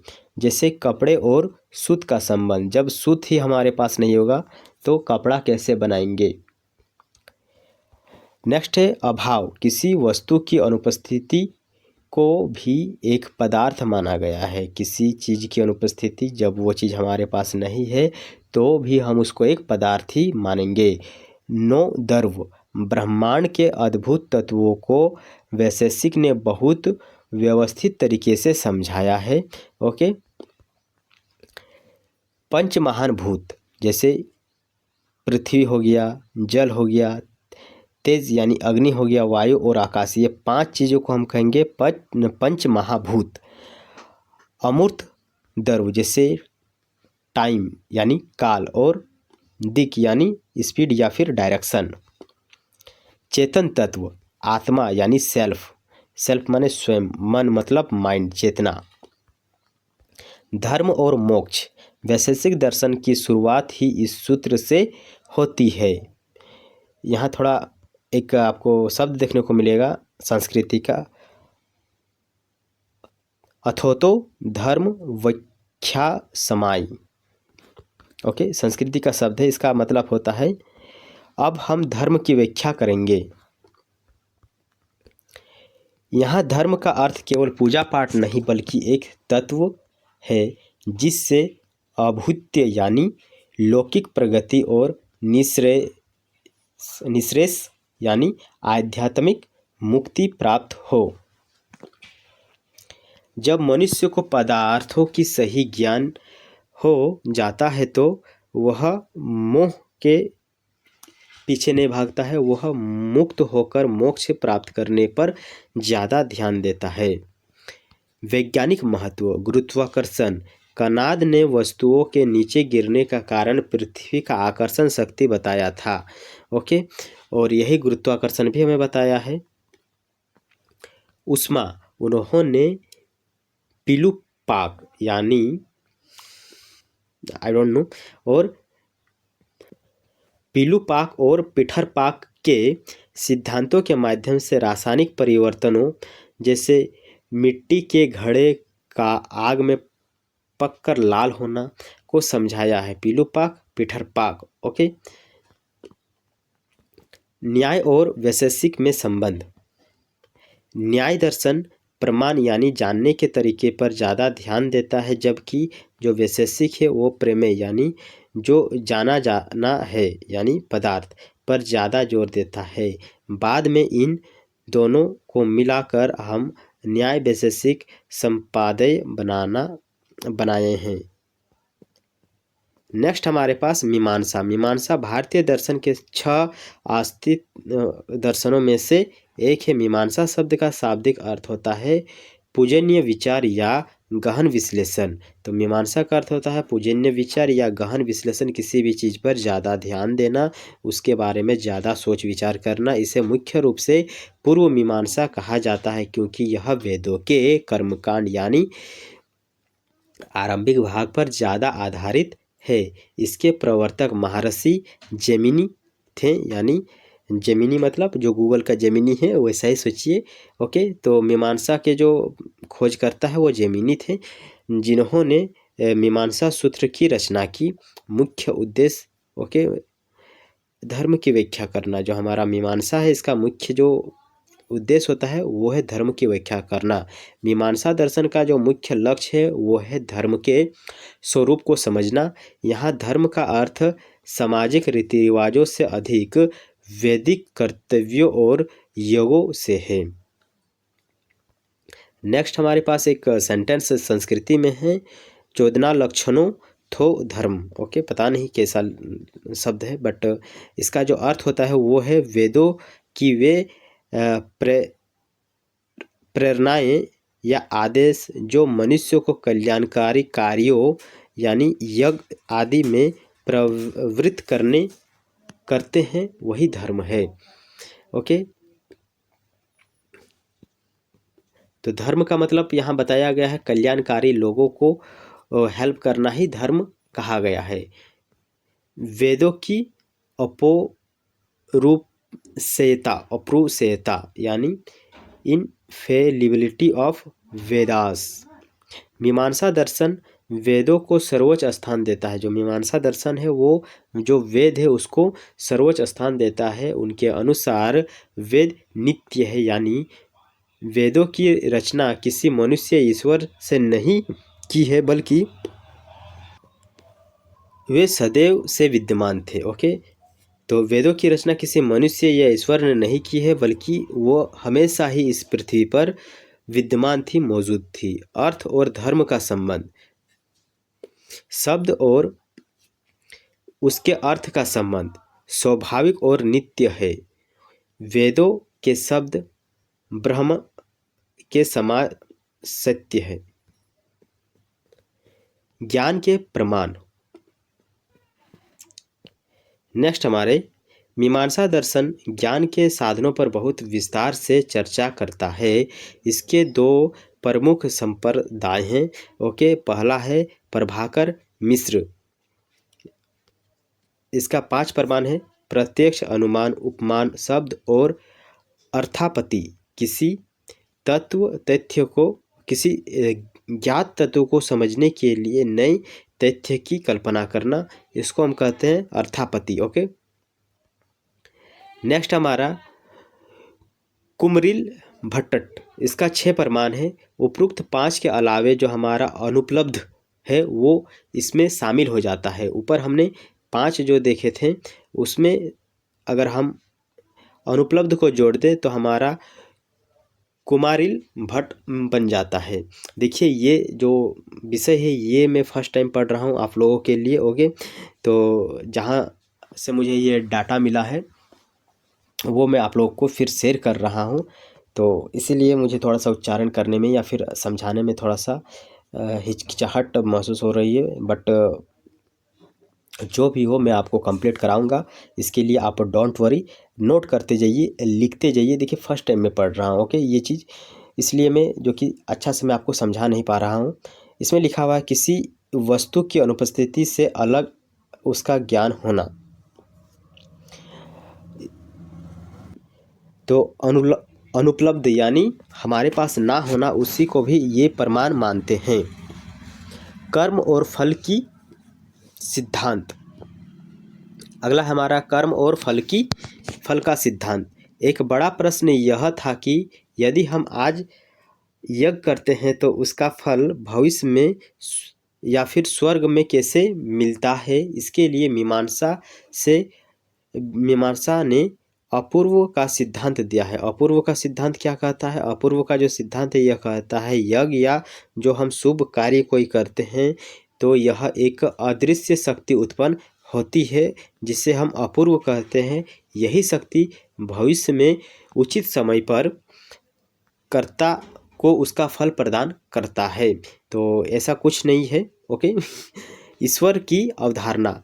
प्रारंभिक मीमांसा दर्शन अनिश्वरवादी यानी भगवान का ना होना, उस पर ज़्यादा ध्यान देता है। उसका मानना था कि वेदों के मंत्रों में ही शक्ति है और यज्ञ के विधान का पालन करने से फल स्वतः मिलता है। इसके लिए किसी ईश्वर की मध्यस्थता यानी मीडिएटर की आवश्यकता नहीं है। हालांकि बाद में मीमांसाओं के ईश्वरों को स्वीकार किया, मीमांसाओं को ईश्वर का स्वीकार किया। भाषा विज्ञान और शब्दार्थ, ओके। मीमांसा के शब्दों और वाक्यों के अर्थ निकालने की बहुत वैज्ञानिक तकनीकें विकसित की, जैसे अभिहितानवाद। पहले शब्द का अर्थ निकलता है फिर वे मिलकर वाक्य का अर्थ बनाते हैं, ओके। इसका अर्थ ये हुआ कि पहले शब्द का अर्थ निकालते हैं फिर वे मिलकर वाक्य का अर्थ बनाते हैं। नेक्स्ट अगेन एक संस्कृति का शब्द है, पता नहीं, पढ़ लीजिएगा, लिखा हुआ है क्या, अनिविताभिधानवाद। शब्दों का अर्थ वाक्य के संदर्भ में ही स्पष्ट है, ओके। दोस्तों देखिए, आप पूरा यूट्यूब छान लीजिए, आपको इस प्रकार कहीं नहीं देखने को मिलेगा, लेकिन मैं आप लोग के लिए डाटा इकट्ठा करके फिर आप लोग को पढ़ा रहा हूँ, समझा रहा हूँ। मैं तो पढ़ा नहीं, दिखा रहा हूँ ये सब चीज़ें, ओके। तो देख लीजिएगा, लिखा हुआ क्या, आधुनिक प्रामाणिकता। कानूनी व्याख्या। भारत में प्राचीन काल से लेकर आज तक हिंदू कानून की व्याख्या करने में मीमांसा के जो न्याय का उपयोग है वो किया गया है। अनुष्ठान विज्ञान। आज भी जो वैदिक पूजा पाठ और यज्ञ होते हैं उनका आधार मीमांसा दर्शन से ही है। पूर्व मीमांसा और उत्तर मीमांसा में अंतर क्या होता है? देखिए, जो हमारा पूर्व मीमांसा है यहाँ कर्म यानी यज्ञ को मोक्ष का साधन मानते हैं, जबकि जो उत्तर मीमांसा है वो ज्ञान को प्राथमिकता देता है। तो ये सब चीज़ों को नोट कीजिएगा, एक बार याद कीजिएगा, फिर आपसे ऑब्जेक्टिव के प्रश्न सभी फिर हल हो जाएंगे। लास्ट हमारा वेदांत। वेदांत का मतलब होता है वेदों का अंत, ओके। वेदांत प्लस वेद प्लस अंत इज इक्वल टू वेदांत। तो वेदांत जो है यह भारतीय दर्शन की सबसे प्रभावशाली और आधुनिक समय में सबसे लोकप्रिय धारा है। वेदांत का शाब्दिक अर्थ होता है वेदों का अंत, ओके। वेदांत का मतलब क्या होता है? वेदों का अंत। यह वेदों के अंतिम भाग यानी उपनिषदों के ज्ञान पर आधारित है। इसे उत्तर मीमांसा भी कहा जाता है, ओके। तो जो हमारा वेदांत है इसको हम उत्तर मीमांसा भी कहेंगे। यहाँ पूर्व मीमांसा कर्मकांड यानी योग पर जोर देता है। यही वेदांत ज्ञान और ब्रह्मा की खोज पर केंद्रित है। नेक्स्ट हमारे पास वेदांत के 3 मुख्य आधार। पहला है वेदांत दर्शन को समझने के लिए 3 ग्रंथों की आपको आवश्यकता पड़ेगी। पहला है उपनिषद। उपनिषद जो है यह वेदों का दार्शनिक निचोड़ है। जब हम संपूर्ण वेदों को पढ़ लेते हैं उसके बाद अगर हम कोई बुक बनाएंगे तो उसको हम कहेंगे उपनिषद। ब्रह्मसूत्र महर्षि बाद नारायण द्वारा रचित जो उपनिषद है उसके विचारों को व्यवस्थित करता है।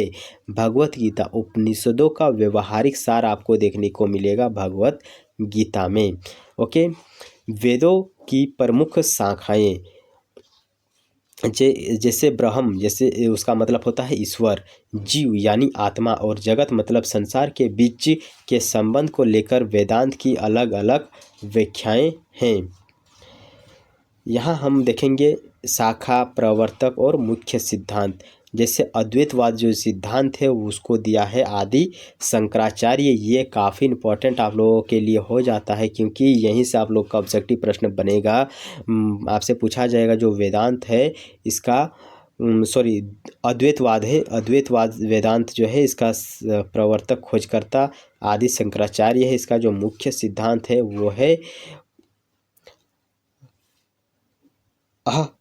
अरे यार थोड़ा संस्कृत शब्द है, हमको उतना ज़्यादा नहीं पढ़ना है। इसका मतलब होता है आत्मा और ब्रह्म एक ही है। अद्वैतवाद का मतलब होता है आत्मा और ब्रह्म एक ही है, यानी जगत मिथ्या माया है। ओके, लोग भटकाते हैं कि ये पढ़ो वो पढ़ो, हमको नहीं पढ़ना है संस्कृत, मतलब नहीं पढ़ना है। ओके अगला है, जैसे आप मेसी को जानते ही होंगे, जहाँ वो जाते हैं अपना एक ट्रांसलेटर लेके जाता है, उसको अपने भाषा के अलावा और कोई भाषा पे रुचि नहीं है। सेम उसी पर करना ही नहीं पढ़ना है, बस पास होने के लिए पढ़ना है क्या। वैसे तो हमें कॉम्पिटिटिव एग्जाम में तो संस्कृत पूछा नहीं जाएगा, जहाँ भी मिलेगा हिंदी मिलेगा या फिर इंग्लिश मिलेगा, तो हम एक अलग भाषा क्यों पढ़ें। अगला आप यहाँ से फिर देख पाएंगे, इसको थोड़ा सा आप नोट कर लीजिए। ओके, क्या क्या लिखा हुआ है। खोजकर्ता जो है जैसे विशिष्टावेद, इसका जो खोजकर्ता है वो है रामानुचार्य, और जो द्वैतवाद वेदांत है ये है मध्यावचार्य। कैसा नाम लिखा है। ओके, तो इसको आप एक बार याद जरूर कर लीजिएगा, मजा आएगा। नेक्स्ट आइए चलते हैं, हम स्टार्ट करते हैं अब। बहुत ही लंबा लेकिन वीडियो हो रहा है क्या। वैज्ञानिक और तकनीकी योगदान। प्राचीन भारत में यही कई ऐसे सिद्धांत दिए गए हैं जिन्हें आज आधुनिक विज्ञान भी स्वीकारता है। ओके, तो प्राचीन काल में हमें कई ऐसे सिद्धांत देखने को मिला है जिसे आधुनिक विज्ञान भी स्वीकारता है। जैसे जो गणित है वो प्राचीन काल में ही विद्यमान था, और जो हमारा शून्य का आविष्कार है, दशमलव प्रणाली का आविष्कार है, पाइथागोरस प्रमेय जो आविष्कार किया गया था, ये सब पहले ही खोज कर लिया गया था। बाद में विदेशों के वैज्ञानिक इस पर खोज किए। जो हमारा खगोलीय विज्ञान है, आर्यभट्ट और बराहमिहिर जैसे विद्वानों ने पृथ्वी के अपनी धुरी पर घूमने और ग्रहों की गति की सटीक गणना बहुत पहले ही कर ली थी। आयुर्वेद जो हमारा सुश्रुत है, उनको हम कहते हैं प्लास्टिक सर्जरी का जनक। और चरक ने जो हमारा चिकित्सा विज्ञान है और जो शल्य चिकित्सा है उसके क्षेत्र में बहुत ही बड़ा योगदान दिया है। सामाजिक और राजनीतिक प्रणाली अर्थशास्त्र जो है, इसका जो लेखक है वो है कौटिल्य, जिसको हम चाणक्य भी कहते हैं। उसके द्वारा जो लिखित अर्थशास्त्र है यह राज्य व्यवस्था, कूटनीति और आर्थिक प्रबंधन का एक महान ग्रंथ है। प्रशासनिक व्यवस्था की बात करें तो प्राचीन भारत में जो गणतंत्र यानी रिपब्लिक हुआ और जो हमारा पंचायती राज प्रणाली हुआ, ये सब के माध्यम से जो विकेंद्रीकृत का शासन होता था, ये हमें प्राचीन काल में ही देखने को मिलती है। भाषा और व्याकरण। संस्कृत भाषा को दुनिया की सबसे व्यवस्थित भाषाओं में से एक माना जाता है। पन्नी का जो अष्टाध्याय है उसमें यह बताया गया है कि संस्कृति को कैसे पढ़े, संस्कृत का उद्भव कैसे हुआ है, और आज के कंप्यूटर वैज्ञानिकों द्वारा आधुनिक प्रोग्रामिंग लैंग्वेज में इसी संस्कृत भाषा का यूज़ करते हैं। नेक्स्ट हमारा पर्यावरण और पारिस्थितिकी। भारतीय ज्ञान प्रणाली में प्रकृति और उपभोग की वस्तु नहीं बल्कि माता माना गया है, बल्कि उसको माता माना गया है। किसको? प्रकृति को। नदियों, पहाड़ों और वृक्षों की पूजा के पीछे मूल विचार पर्यावरण का संरक्षण करना है और प्रकृति के साथ सह अस्तित्व रखना है। इसका अगर महत्व की बात करें तो वर्तमान में सतत विकास, जिसे सस्टेनेबल डेवलपमेंट कहते हैं, और मानसिक स्वास्थ्य यानी मेंटल हेल्थ जैसे वैश्विक चुनौतियों के समाधान के लिए भारतीय ज्ञान प्रणाली की प्रामाणिकता पर अधिक ध्यान दिया गया है। अब पॉइंट नंबर 1 इसका सरल परिभाषा जानते हैं इंडियन नॉलेज सिस्टम का। भारतीय ज्ञान प्रणाली से तात्पर्य उन प्राचीन और पारंपरिक ज्ञान धाराओं से हैं जो भारत की धरती पर हजारों वर्षों में विकसित हुई है। इसमें केवल धर्म या दर्शन ही नहीं बल्कि विज्ञान, गणित, तकनीकी, चिकित्सा, कृषि और शासन काल जैसे व्यवहारिक विषयों भी पढ़ेंगे। यह ज्ञान पीढ़ी दर पीढ़ी मौखिक परंपराओं जैसे श्रुति, स्मृति और हमारा पांडुलिपियों के माध्यम से आगे बढ़ा।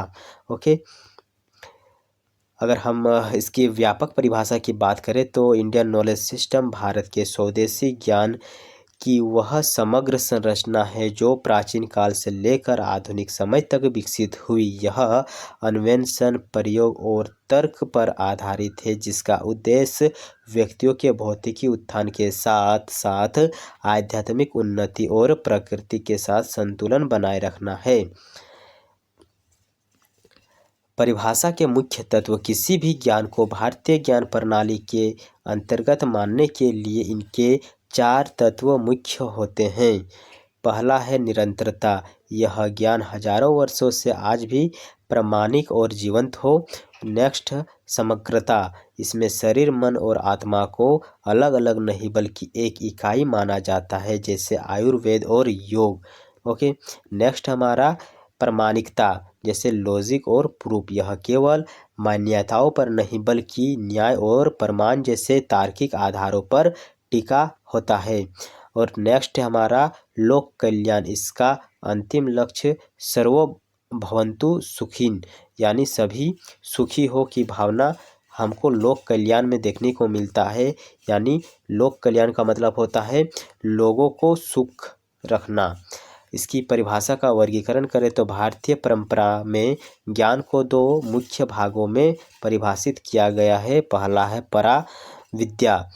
इसमें यह ज्ञान जो मतलब वह ज्ञान जो आत्म साक्षात्कार और आध्यात्मिक सत्य से संबंध हो। ओके, पहला है अपार विद्या। यह वह ज्ञान जो भौतिकी, संसार, विज्ञान, कला और समाज संचालन से संबंधित हो। पॉइंट नंबर 2 में हम इसका उद्देश्य पढ़ेंगे। भारतीय ज्ञान प्रणाली का मुख्य उद्देश्य केवल सूचनाओं का संग्रहण करना नहीं बल्कि व्यक्ति के सर्वांगीण विकास और समाज के कल्याण के बीच संतुलन बनाना है। इसके उद्देश्यों को हम निम्नलिखित बिंदुओं में विभाजित कर सकते हैं। पहला है स्व की पहचान और आध्यात्मिक उन्नति। भारतीय ज्ञान का परम लक्ष्य आध्यात्मिक वृद्धि यानी स्वयं को जानो ये है। इसका उद्देश्य मनुष्य को यह बोध कराना है कि वह केवल एक भौतिक शरीर नहीं बल्कि अनंत चेतना का हिस्सा है। योग और ध्यान इसी उद्देश्य की प्राप्ति के साधन है।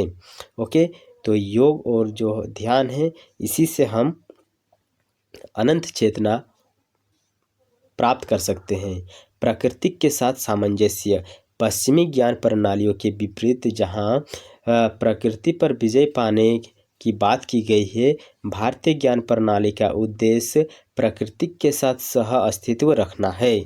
जो हमारा पश्चिमी ज्ञान यानी विदेशों का जो ज्ञान है वो बोलता है पेड़ काटो, जमीन को यूज़ करो, लेकिन जो हमारा भारतीय ज्ञान प्रणाली है वो कहता है प्रकृति के साथ चलो, पेड़ों को बचाओ। ओके, यहाँ पर लिखा हुआ है क्या, ईश्वर मिद सर्वे। यह जो सिद्धांत है यह सिखाता है कि सृष्टि के हर कण में ईश्वर बसा हुआ है, इसलिए संसाधनों का दोहन नहीं बल्कि त्यागपूर्ण उपभोग करना चाहिए। ओके, तो हर चीज़ों पर हमें सोच समझकर यूज़ करना चाहिए। अगला लिखा हुआ है क्या? अगला लिखा हुआ है सामाजिक समरसता और वसुधैव कुटुंबकम। ओके, इसका एक बड़ा उद्देश्य संकीर्ण सीमाओं से ऊपर उठकर पूरी दुनिया को एक परिवार मानना है। भारतीय ज्ञान प्रणाली जैसे नीति शास्त्र और धर्मशास्त्र व्यक्तियों को समाज के प्रति उनके कर्तव्य यानी धर्मों का बोध कराता है, और जिससे एक न्यायपूर्ण और शांतिपूर्वक समाज का निर्णय हो पाता है कि आपका कर्तव्य क्या है। ये हमें बताता है कौन? हमारा इंडियन नॉलेज सिस्टम। व्यवहारिक कुशलता और कौशल विकास। भारतीय परंपराओं में विद्या का उद्देश्य केवल किताबी ज्ञान नहीं बल्कि जीवन जीने का कला सिखाना है।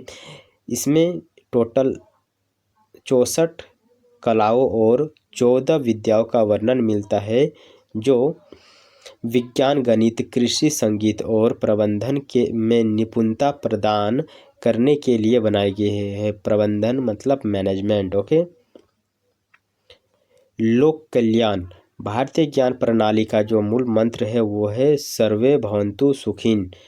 इसका मतलब होता है सभी सुखी हो, चाहे वह आयुर्वेद हो या फिर अर्थशास्त्र हो या फिर गणित हो। इन सभी का अंतिम जो उद्देश्य है वो है मानव मात्र के कष्टों को दूर करना और उसे सुख और समृद्धि की ओर लेके जाना। पॉइंट नंबर 3 में हम पढ़ेंगे आज के समाज में हमारा जो इंडियन नॉलेज सिस्टम है उसका क्या महत्व है। आज के भागदौड़ भरे जीवन और तकनीकी प्रबंधन युग में भारतीय ज्ञान प्रणाली का बहुत ही ज़्यादा महत्व है, क्योंकि यह दुनिया अब उन समस्याओं के समाधान के लिए भारत के प्राचीन प्रज्ञा की ओर देख रहा है, जिन्हें आधुनिक विज्ञान और अर्थशास्त्र पूरी तरह हल नहीं कर पाए। यानी सभी जो बुक है, सभी जो आइडियाज़ है, वो जब नाकाम हो जाता है तब इंडियन नॉलेज सिस्टम काम आता है। आज के समय में इसका महत्व के मुख्य बिंदु निम्नलिखित है, जैसे मानसिक स्वास्थ्य और जीवन शैली। आज के दौर में तनाव, अवसाद यानी जो डिप्रेशन है और जीवन शैली से जुड़ी बीमारियां जैसे बीपी हो गया, डायबिटीज़ हो गया, ये आम हो गया है। और योग और ध्यान के माध्यम से दुनिया भर में योग और प्राणायाम को मानसिक शांति और शारीरिक फिटनेस के लिए बहुत अधिक प्रभावशाली माना गया है। आयुर्वेद यह केवल बीमारी का इलाज नहीं बल्कि निवारक स्वस्थ सेवा पर जोर देता है, जो आज के वेलनेस युग की मांग है। सतत विकास और पर्यावरण संरक्षण। जलवायु परिवर्तन आज दुनिया की सबसे बड़ी चुनौती है। प्रकृति के साथ तालमेल। जहां आधुनिक औद्योगिक मॉडल प्रकृति पर विजय की बात करता है, वहीं भारतीय ज्ञान प्रणाली प्रकृति के पूजा और मिथ्यावाई उपयोग सिखाता है। जैविक खेती, प्राचीन कृषि पद्धति जिसे हम कहेंगे वृषायुर्वेद, जिसमें हम प्राचीन समय में कृषि पद्धति के बारे में पढ़ते हैं, यानी एग्रीकल्चर कहेंगे, तो मिट्टी की उर्वरकता बनाए रखने और रासायनिक मुक्त भोजन के लिए आज फिर से अपनाई जा रही है। कृषि प्रणाली में, शिक्षा प्रणाली में सुधार। राष्ट्रीय शिक्षा नीति जो 2020 में आया था, न्यू एजुकेशन पॉलिसी, उसमें IKS को शामिल करना इसकी महत्व को दर्शाता है। ओके, तो ये जो न्यू शिक्षा नीति जो आया था उसमें इंडियन नॉलेज सिस्टम को इसलिए शामिल किया गया है ताकि जो स्टूडेंट है वो इसका महत्व को समझे। ओके, मूल आधारित शिक्षा। यह केवल डिग्री देने के बजाय चरित्र निर्माण और नैतिक मूल्यों पर ध्यान केंद्रित करता है। रचनात्मकता। 64 कलाओं का सिद्धांत छात्रों के भीतर की छिपी प्रतिभा और कौशल को निखारने में सहायक होता है। आधुनिक विज्ञान और गणित का आधार। आज की तकनीकी के कई मूल आधार भारतीय ज्ञान में छिपे हैं। कंप्यूटर विज्ञान, सांस्कृतिक व्याकरण की तार्किक संरचना, पन्नी के सूत्र को एल्गोरिदम यानी एआई के लिए सबसे उपयुक्त माना गया है। गणित, वैदिक गणित की विधियाँ आज भी गणनाओं यानी कैलकुलेशन को तेज और सटीक बनाने के लिए छात्रों के बीच अत्यंत लोकप्रिय है। प्रबंधन और नेतृत्व। कॉरपोरेट जगत अब पश्चिमी प्रबंधन मॉडल के साथ साथ भारतीय दर्शन को भी अपना रहे हैं। चाणक्य नीति जो है वो कूटनीति, राजनीतिक सोच और प्रशासनिक दक्षता के लिए आज भी अर्थशास्त्र के सिद्धांत उतना ही प्रभावशाली है। निष्काम कर्म यानी भगवत गीता का जो कर्म का सिद्धांत है वो आज के तनावपूर्ण कार्य वातावरण में संतुलन बनाए रखने के लिए प्रबंधन गुरुओं द्वारा सिखाया जा रहा है। निष्कर्ष ये निकला कि जो भारतीय ज्ञान प्रणाली है इसका महत्व इसलिए नहीं है कि यह पुरानी है, बल्कि इसलिए क्योंकि यह परख यानी टेस्ट हमें टेस्ट कराता है कि यह आधुनिक विज्ञान को एक नैतिक आधार और एक दिशा प्रदान करता है। काफ़ी इम्पोर्टेंट हमारे लिए ये विषय हो गया।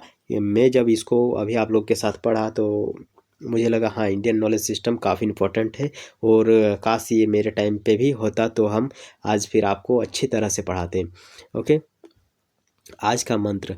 प्राचीन गौरव, आधुनिक दृष्टिकोण यानी पुराने जड़ों से जुड़कर आधुनिक भविष्य का निर्माण करना। आज का मंत्र यही है, काफ़ी इम्पोर्टेंट ये रह जाएगा आपके लिए। ओके, और लास्ट टॉपिक यानी पॉइंट है हमारे पास, भारतीय शिक्षा और शैक्षणिक संस्थानों का एक ऐतिहासिक ब्यौरा ये लेते हैं। भारतीय शिक्षा प्रणाली का इतिहास अत्यंत गौरवशाली रहा है। प्राचीन भारत में शिक्षा केवल जीविकोपार्जन यानी जीवित रहने के लिए एक साधन नहीं, बल्कि आत्मा को साक्षात्कार और चरित्र निर्माण की प्रक्रिया थी। ओके, यहाँ भारतीय शैक्षणिक संस्थानों और शिक्षा पद्धति का एक ऐतिहासिक कालक्रम दिया गया है। जैसे कि हमारा वैदिक काल में गुरुकुल होता था और वहाँ पे मौखिक परंपरा चलता था। वहाँ कॉपी कलम से लोग नोट नहीं करते थे। प्राचीन काल में शिक्षा का केंद्र गुरुकुल होते थे और अक्सर नगरों के शोर शराबे से दूर प्रकृति के गोद में वे स्थित होते थे। यहाँ जो प्रणाली होता था उसमें जो शिक्षा होता था सुनकर दी जाती थी, यानी गुरु बोलता था और उसका स्मृति यानी याद किया जाता था। इसी पर यह आधारित था। श्रुति मतलब होता है सुनकर, स्मृति मतलब होता है याद कर कर। ओके, इसमें जो विषय पढ़ाया जाता था वो वेद पढ़ाया जाता था, उपनिषद पढ़ाया जाता था, व्याकरण, तर्कशास्त्र और नैतिक शास्त्र पढ़ाया जाता था। ओके, उपनयन संस्कार। शिक्षा की शुरुआत इस पवित्र संस्कार से होती थी जिसके बाद छात्र ब्रह्मचारी कहलाते थे। महान प्राचीन विश्वविद्यालय। भारत दुनिया का पहला देश था जिसने संगठित विश्वविद्यालय की अवधारणा पेश की। यहाँ विदेशों से छात्र पढ़ाई करने के लिए आते थे। मध्यकालीन शिक्षा, जिसे मकतब और मदरसा। मध्यकाल में शिक्षा प्रणाली में थोड़े बदलाव आए और फारसी या फिर अरबी भाषाओं का प्रभाव बढ़ा। तो मध्यकाल में जैसे अंग्रेज या फिर विदेशी आक्रमण हुए तो फिर हमारा जो इंडियन नॉलेज सिस्टम था ये धीरे धीरे कम होते गया और फारसी और अरबी भाषाओं का प्रभाव फिर बढ़ने लगा, क्योंकि वहाँ से लोग आने लगे, अपना कल्चर को फिर यहाँ छोड़ते गए। ओके, तो जो हमारा मकतब है इसका मतलब होता है प्राथमिक शिक्षा का केंद्र, जहाँ पढ़ना लिखना और बुनियादी धार्मिक शिक्षा दी जाती थी। मदरसा मतलब होता है उस शिक्षा के संस्थान जहाँ व्याकरण, दर्शन, गणित और कानून पढ़ाया जाता था। तो मदरसा का मतलब हम खुद पहले समझते थे कि मदरसा मतलब होता है मुसलमानों का शैक्षणिक केंद्र जहाँ उन लोग को शिक्षा मिलता है, लेकिन अभी हमको पता चला कि मदरसा का मतलब होता है उच्च शिक्षा के संस्थान जहाँ व्याकरण, दर्शन, गणित और कानून आदि पढ़ाया जाता था। नेक्स्ट है हमारा कारीगरी कक्षा। कारीगरी कक्षा जो है इस काल में कला, शिल्प और जो हमारा स्थापत्य कला है उसकी शिक्षा दी जाती थी कारीगरी कक्षा में। ओके, जिससे हमारा ITI हुआ, उस प्रकार हमारा जो कारीगरी कक्षा उस समय देखने को मिलता है। ब्रिटिश काल और आधुनिक शिक्षा की शुरुआत। अंग्रेजों के आगमन के साथ भारतीय शिक्षा प्रणाली में क्रांतिकारी बदलाव आए, जिसका उद्देश्य प्रशासनिक कार्यों के लिए क्लर्क तैयार करना था। मैकाले का मिनट 1835। लॉर्ड मैकाले ने अंग्रेजी माध्यम की शिक्षा पर जोर दिया और पारंपरिक भारतीय शिक्षा की आलोचना की। वुड्स डिस्पैच 1854, जिसे भारतीय शिक्षा का मैग्ना कार्टा कहा जाता है, जिसने प्राथमिक से विश्वविद्यालय स्तर तक की शिक्षा का ढांचा तैयार किया। किसने? वुड्स डिस्पैच ने। प्रमुख जो संस्थाएं उसकी स्थापना, जैसे कि हमारा 1857 में कोलकाता, मुंबई और मद्रास में विश्वविद्यालय की स्थापना हुई। उसके बाद स्वतंत्रता के समय कुछ आधुनिक ढांचा हमें देखने को मिलता है, जिससे आज़ादी के बाद भारत ने अपनी शिक्षा प्रणाली को आधुनिक और समावेशी बनाने के लिए कई आयोग बनाए, जिसमें से राधा कृष्ण आयोग, काठौरी आयोग, ये सब शिक्षा से संबंधित है, आपसे पूछ लिया जा सकता है। ITI और IIM, IIT और IIM तकनीकी और प्रबंधन शिक्षा में उत्कृष्टता के लिए इन संस्थानों की नींव रखी गई। और हमारा न्यू एजुकेशन पॉलिसी जो 2020 में आया, वर्तमान में जो हमारा राष्ट्रीय शिक्षा नीति 2020 है, इसका उद्देश्य भारत को एक ग्लोबल नॉलेज सुपर पावर बनाना है, जिसमें फिर से भारतीय ज्ञान प्रणाली को आधुनिक विषयों के साथ जोड़ने पर ध्यान दिया गया है। ओके दोस्तों, अब यहाँ हम देखेंगे प्राचीन काल में मुख्य शिक्षा का केंद्र क्या था और शिक्षा का माध्यम क्या था। ओके, तो प्राचीन काल में गुरुकुल और परिषद हुआ करता था और शिक्षा का माध्यम संस्कृति हुआ करता था, पाली भाषा में दी जाती थी और संस्कृति भाषा, पाली भाषा और प्राकृतिक भाषा आदि में दी जाती थी। मध्यकाल में मदरसा आता है, पाठशाला आता है, फारसी भाषा में मिलता है, अरबी भाषा में नॉलेज मिलता है और स्थानीय भाषा में भी फिर शिक्षा मिलना स्टार्ट हो जाता है। औपनिवेशिक काल में कॉलेज आया, यूनिवर्सिटी आया और अंग्रेजी भाषा में यहाँ फिर शिक्षा देना स्टार्ट हो गया। जैसे अंग्रेज़ों का यहाँ पर आगमन हुआ, अंग्रेजी भाषा का चलन बढ़ा। उससे पहले भारत में अंग्रेजी भाषा नहीं बोली जाती थी और ना ही अंग्रेजी भाषा में शिक्षा दी जाती थी, केवल संस्कृति भाषा, पाली भाषा और प्राकृतिक भाषा में ही नॉलेज बच्चों को दी जाती थी। फिर आधुनिक काल में हमें स्कूल देखने को मिला, IIT देखने को मिला और AIIMS देखने को मिला, और इसमें हमें बहुभाषी देखने को मिलता है, जिसमें अंग्रेजी हुआ, अंग्रेजी के साथ और भी क्षेत्रीय भाषा देखने को मिलता है। और अगर हम लेटेस्ट की बात करें आधुनिक अल्ट्रा प्रो मैक्स की, तो अभी शिक्षा दी जाती है यूट्यूब के माध्यम से, ऐप के माध्यम से, और इसमें आपको AI के माध्यम से भी AI भाषा के माध्यम से शिक्षा प्रोवाइड की। तो दोस्तों आइए हम स्टार्ट करते हैं अपना ऑब्जेक्टिव क्वेश्चन के सीरीज़ को। ओके, तो टोटल जो ऑब्जेक्टिव आज हम कवर करने वाले हैं वो है 100। और इससे पहले अगर आप थ्योरी नहीं देखे हैं तो जाकर देख लीजिए। सबसे पहले मैंने थ्योरी आपको पढ़ाया हूँ, देन उसके बाद हम ऑब्जेक्टिव की ओर आए हैं। ओके, तो देखिए पहला प्रश्न हमारे पास है, दुनिया का सबसे प्राचीन विश्वविद्यालय किसे माना जाता है जहां चाणक्य यानी कौटिल्य ने शिक्षा प्राप्त की थी? 4 ऑप्शन आपके पास है, नीचे इसका आंसर भी दिया हुआ है ताकि आपको रिवीजन करने में आसानी रहेगी। आप इसका PDF नीचे टेलीग्राम चैनल से या फिर जो हमारा व्हाट्सएप चैनल है वहाँ से आप इसको डाउनलोड कर सकते हैं। तो इसका सही आंसर तक्षशिला होगा। तक्षशिला से जो चाणक्य है उसने अपना शिक्षा प्राप्त किया और यह दुनिया का सबसे प्राचीन विश्वविद्यालय है? तो इसका सही आंसर ऑप्शन बी रहेगा, तक्षशिला।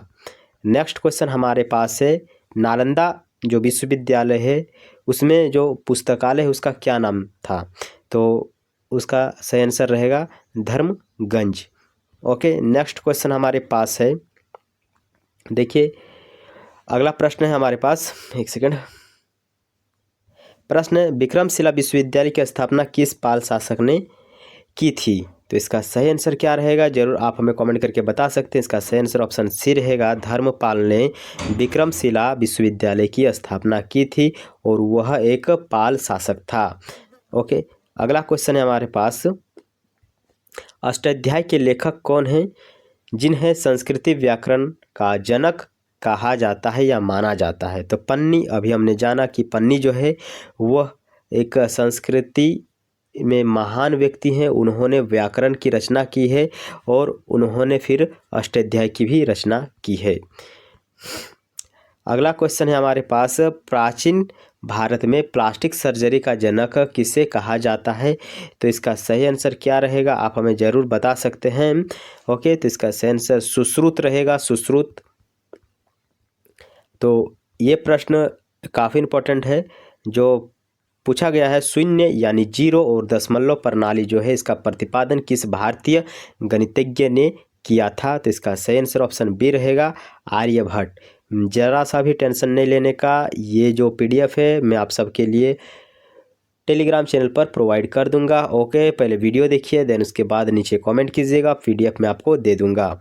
टोटल 100 प्रश्न है दोस्तों, आप लोग के लिए काफ़ी रहेगा। देखिए, योग जो दर्शन है इसके प्रेरणा कौन है, यानी खोज किसने किया है? तो योग का जो खोज किया है वो है पतंजलि। ओके, नेक्स्ट है, न्याय दर्शन का संबंध किससे है? तो न्याय दर्शन का संबंध तर्कशास्त्र से है।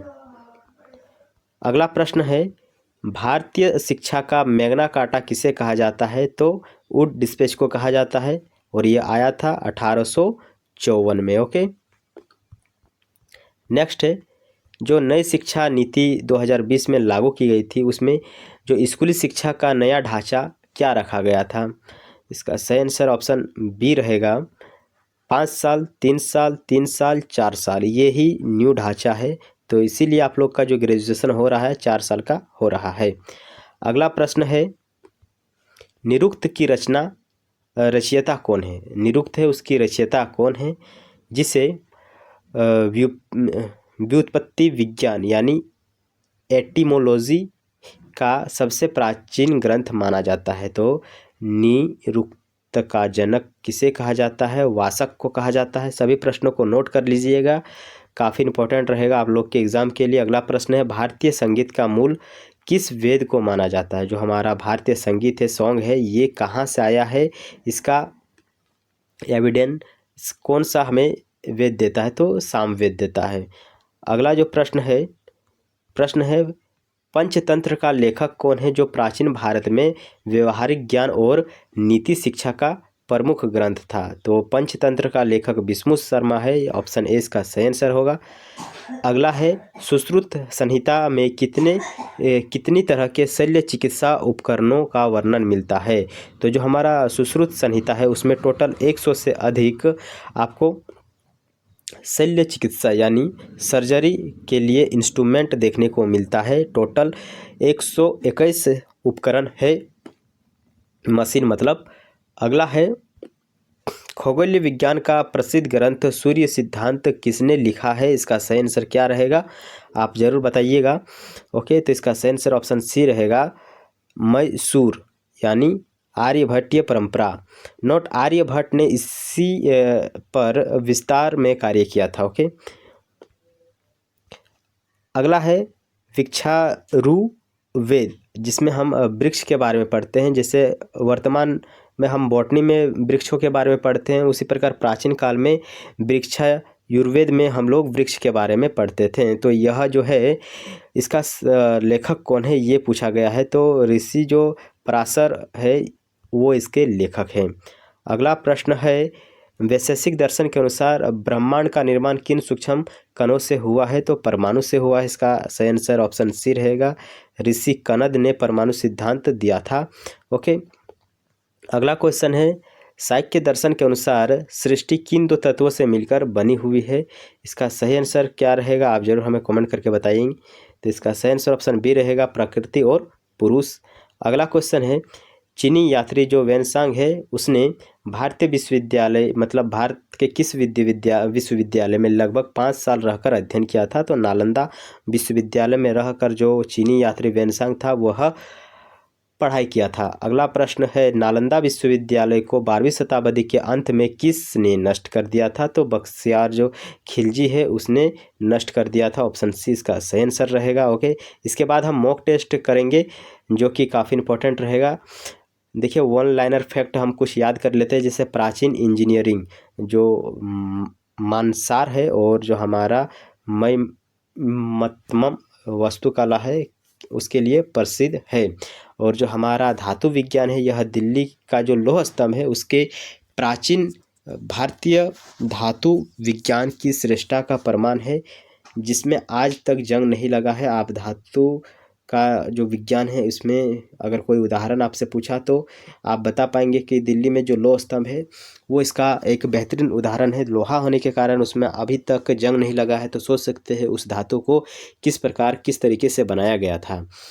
गणित का अगर हम फैक्ट याद रखें तो जो हमारा भास्कराचार्य है तो उसके एक पुस्तक है लीलावती, उसमें अंकगणित का एक महान ग्रंथ माना जाता है। तो लीलावती किससे संबंधित है? लीलावती एक गणित का पुस्तक है। ओके, अगला क्वेश्चन हमारे पास है, चरक संहिता मुख्य रूप से चिकित्सा के किस विभाग से संबंधित है? तो जो चरक संहिता है यह कार्य चिकित्सा से संबंधित है। चरक संहिता किससे? कार्य इंटरनल मेडिसिन से संबंधित है। ओके, काय चिकित्सा।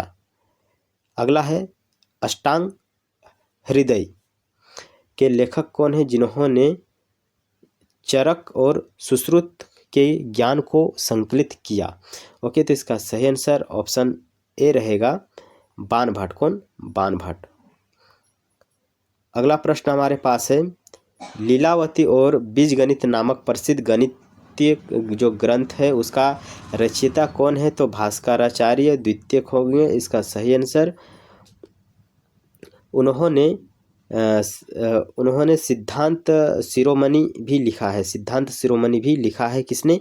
जो हमारा भास्कराचार्य द्वितीय है उन्होंने सिद्धांत शिरोमणि भी लिखा है। अगला प्रश्न हमारे पास है, किस प्राचीन ग्रंथ में सबसे पहले त्रिकोणमिति यानी ट्रिग्नोमेट्री के ज्या यानी साइन और कोज्य यानी कोसाइन के सिद्धांत का वर्णन मिलता है? ओके, तो आर्यभट्ट इसका सही आंसर रहेगा, ऑप्शन सी। अगला प्रश्न है, कौटिल्य के अर्थशास्त्र में राज्य के कितने अंगों का वर्णन मिलता है? तो टोटल 7 अंगों का इसमें हमें वर्णन मिलता है। टोटल 7 जो है, पहला है स्वामी, दूसरा है अमात्य, तीसरा जनपद, चौथा दुर्ग, पांचवा कोष, छठा दंड और जो 7वां है वो है मित्र। ओके, अगला है, प्राचीन भारतीय न्याय प्रणाली में जो धर्मस्थायी है इसका क्या अर्थ होगा? तो इसका सही अर्थ है दीवानी न्यायालय। अगला प्रश्न, नाट्य शास्त्र को अक्सर पंचवेद माना जाता है, इसके रचयिता कौन है? तो इसका रचयिता भरत मुनि है। नाट्य शास्त्र के लेखक भरत मुनि है। अगला प्रश्न, शिल्प शास्त्र के अनुसार प्राचीन भारतीय वास्तुकला की 3 प्रमुख शैलियाँ कौन सी है? तो नागर, द्रविड़ और बेसर शैली में इसको बांटा गया है, यानी हमारा जो मंदिर है यही 3 टाइप के मंदिर बनते हैं। झारखंड की मुंडा शासन व्यवस्था में धार्मिक प्रधान को क्या कहा जाता है? तो पाहन कहा जाता है। यह जनजाति ज्ञान प्रणाली का एक हिस्सा है। तो ये BBMQ के लिए काफ़ी इम्पोर्टेंट रहेगा। ओके, अगला प्रश्न है, प्राचीन काल में झारखंड के किस क्षेत्र को बौद्ध शिक्षा का एक महत्वपूर्ण केंद्र माना जाता था? तो इसका सही आंसर ईटाखोरी रहेगा, ईटाखोरी चतरा में। ओके, अगला जो प्रश्न है हमारे पास वो है पन्नी की अष्टाध्यायी पर प्रसिद्ध टीका महाभाष्य किसने लिखी है। तो पन्नी पतंजलि ने लिखा है। ओके, सही ऑप्शन बी रहेगा।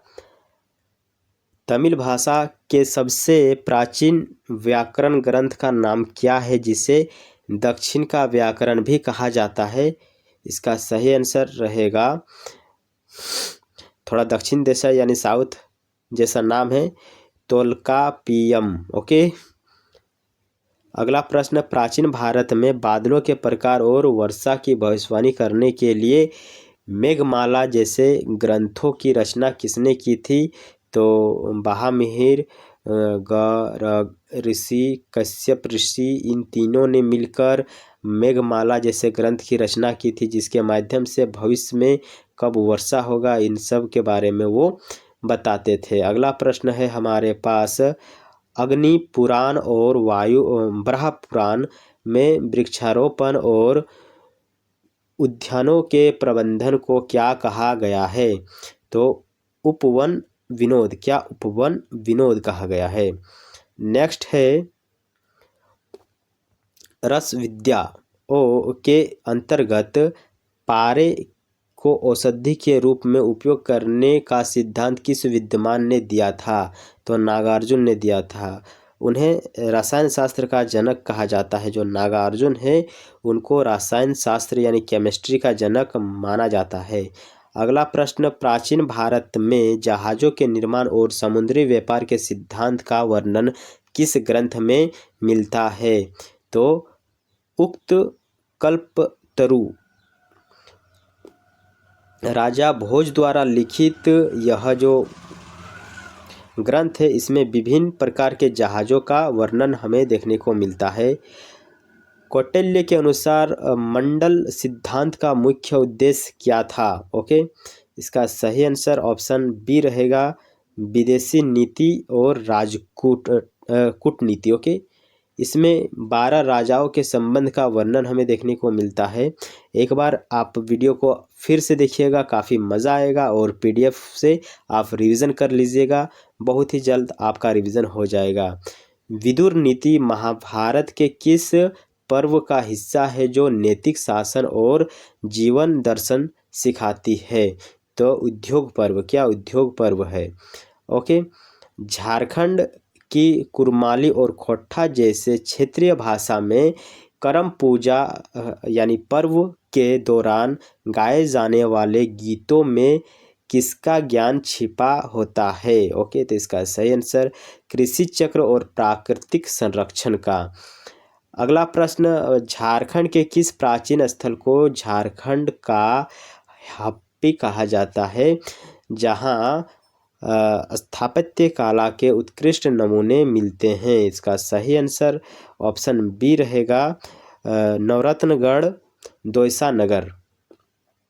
अगला प्रश्न है हमारा, कटप यादी प्रणाली का उपयोग प्राचीन भारत में किसके लिए किया जाता था। तो जो कटप आदि प्रणाली है इसका प्राचीन काल में यूज संख्याओं को शब्द या शिल्कों के कुट यानी कोडिंग के लिए किया जाता था। ओके, जैसे कि हमारा पाई हो गया, पाई का मान कितना होता है 22/7, तो इस प्रकार। तो अगला प्रश्न है, महाभास्करीय ग्रंथ जिसमें त्रिकोणमिति का जो ज्या यानी साइन से फलन का सटीक अप्रोक्सीमेशन यानी सन्निकटन सूत्र दिया है उसका लेखक कौन है। तो भास्कर प्रथम। दक्षिण भारत का वह कौन सा प्रसिद्ध शिक्षा केंद्र था जिसे दक्षिण की काशी कहा जाता था। कांचीपुरम इसका सही आंसर है। देखिए, आंसर आपको शो में इसलिए करा रहा हूँ क्योंकि पीडीएफ में आप लोग के लिए बनाया हूँ और ये पीडीएफ में आप लोग को जब दूंगा तो फिर आपको रिवीजन करने में आसानी होगी। ओके, नालंदा विश्वविद्यालय में प्रवेश के लिए ली जाने वाली कठिन परीक्षा का संचालन कौन करता था? ओके, जो संचालन, जैसे परीक्षा हम देते हैं उसके बाद ही हमें जॉब मिलता है, तो वो जो नालंदा विश्वविद्यालय में परीक्षा होता था तो उसका लेने वाला व्यक्ति का नाम था द्वार पंडित। यह केवल 20 से 30% छात्र ही यहाँ सफल हो पाते थे। अगला प्रश्न है रसार्णव और रस रत्न समुच्चय ग्रंथ का मुख्य विषय क्या है? तो इसका सही आंसर ऑप्शन बी है धातु विज्ञान और रासायनिक शास्त्र से। नेक्स्ट, सुप्रसिद्ध दशमिक तलवारें बनाने के लिए किस भारतीय लोहे का निर्माण किया जाता था? तो उडज स्टील का। इसे दक्षिण भारत में उक्कू कहा जाता था। शुक्र नीति के अनुसार एक आदर्श राजा को अपनी आय का कितना प्रतिशत शिक्षा और जनकल्याण पर खर्च करना चाहिए? इसका सही आंसर ऑप्शन डी रहेगा 1/6 भाग खर्च करना चाहिए। अगला प्रश्न है काममंदकी नीतिशास्त्र किस सिद्धांत प्रसिद्ध ग्रंथ का संक्षिप्त रूप और व्याख्या माना जाता है? इसका सही आंसर क्या होगा आप हमें ज़रूर बताइए। अर्थशास्त्र इसका सही आंसर है। झारखंड की हो जनजाति में पारंपरिक रूप से शिक्षा और सांस्कृतिक ज्ञान के केंद्र को क्या कहा जाता है? तो गीती ओड़ा यानी युवा गृह। अगला प्रश्न, सफा होड़ आंदोलन के दौरान किस प्रकार के ज्ञान और शुद्धि पर जोर दिया गया था? सही आंसर नैतिक आचरण और शाकाहार पर। सुप्रसिद्ध सुदर्शन झील जो जूनागढ़ में स्थित है उसका जीर्णोद्धार किस शासक ने कराया था जो प्राचीन भारतीय सिविल इंजीनियर का प्रमाण है? तो रुद्रदामन प्रथम। अगला प्रश्न, प्राचीन भारत में जो हमारा अर्घ अट्टा है यह शब्द का प्रयोग किस लिए किया जाता है? तो सिंचाई के लिए। सिंचाई के लिए जो पहिया होता है ना, पहिया को घुमाते हैं पानी ऊपर उठता है, उसके लिए किया जाता था। अगला है वेदांग ज्योति के रचयिता कौन है जिन्हें भारतीय ज्योतिष शास्त्र का सबसे प्राचीन ग्रंथ माना जाता है? लगध मुनि। क्या लगध मुनि। नेक्स्ट, किस ग्रंथ में यह बताया गया है कि चंद्रमा स्वयं प्रकाशमय नहीं है बल्कि वह सूर्य के प्रकाश से चमकता है? तो ये बताया है हमारा जो आर्यभट्टीय है उसने। आर्यभट्ट ने ग्रह के वैज्ञानिक कारणों की भी व्याख्या की है। जो हमारा लौह शास्त्र है उस पर आधारित एक ग्रंथ है रसेंद्र मंगल के लेखक कौन है? तो नागार्जुन है। प्राचीन भारतीय चिकित्सा के आश्रव और काढ़ा बनाने की प्रक्रिया को रासायनिक विज्ञान के किस श्रेणी में रखा जाता था? तो भेज्य कल्पना। क्या भेज्य कल्पना। नेक्स्ट है गुरुकुल में शिक्षा पूर्ण होने के बाद होने वाला जो समावर्तन संस्कार का आधुनिक जो समकक्ष है वो क्या है? ओके, वो है दीक्षांत समारोह जो कि आप लोग का भी यूनिवर्सिटी में होगा। ओके, प्राचीन भारत में उन महिला शिक्षकों को क्या कहा जाता था जो जीवन भर अविवाहित होकर शिक्षा और शोध में लगी रहती थी? उसको कहा जाता है ब्रह्मवादिनी। क्या ब्रह्मवादिनी। उन लोग बिना विवाह किए शिक्षा पर और शोध पर अपना जीवन बिता देते थे। झारखंड के असुर जनजाति को प्राचीन काल में किस ज्ञान के लिए विशेष रूप से जाना जाता था? तो जो हमारा असुर जनजाति है वो लोहा जो है उसको पिघलाकर धातु बनाने के लिए जाना जाता है। अगला प्रश्न, संथालों की पारंपरिक डोकलो सरोहो जो व्यवस्था है उसमें शिक्षा और विवाद तारे का जो उच्चतम स्तर है उसको क्या कहा जाता है? तो उसको कहा जाता है लोबिसेंद्रा। ओके, नेक्स्ट है हमारा, निरुक्त के अनुसार शब्दों के अर्थ को समझने के लिए किन 4 श्रेणियों का वर्णन किया गया है? ओके, तो इसका सही आंसर ऑप्शन बी रहेगा। नाम यानी नाउन, वाक्यांश यानी वर्ब, और उपसर्ग मतलब प्रीवर्ब, और निपात मतलब पार्टिकल। ओके, अभी आप लोग को याद नहीं होगा, आई नो, बट जब आपके हाथ में पीडीएफ आ जाएगा, आप लोग लिखिएगा, रिवीजन कीजिएगा, तो फिर आपको ये 100% याद हो जाएंगे। ऋग्वेद के मंत्रों के शुद्ध उच्चारण के लिए किस वेदांग की रचना की गई है? तो शिक्षा।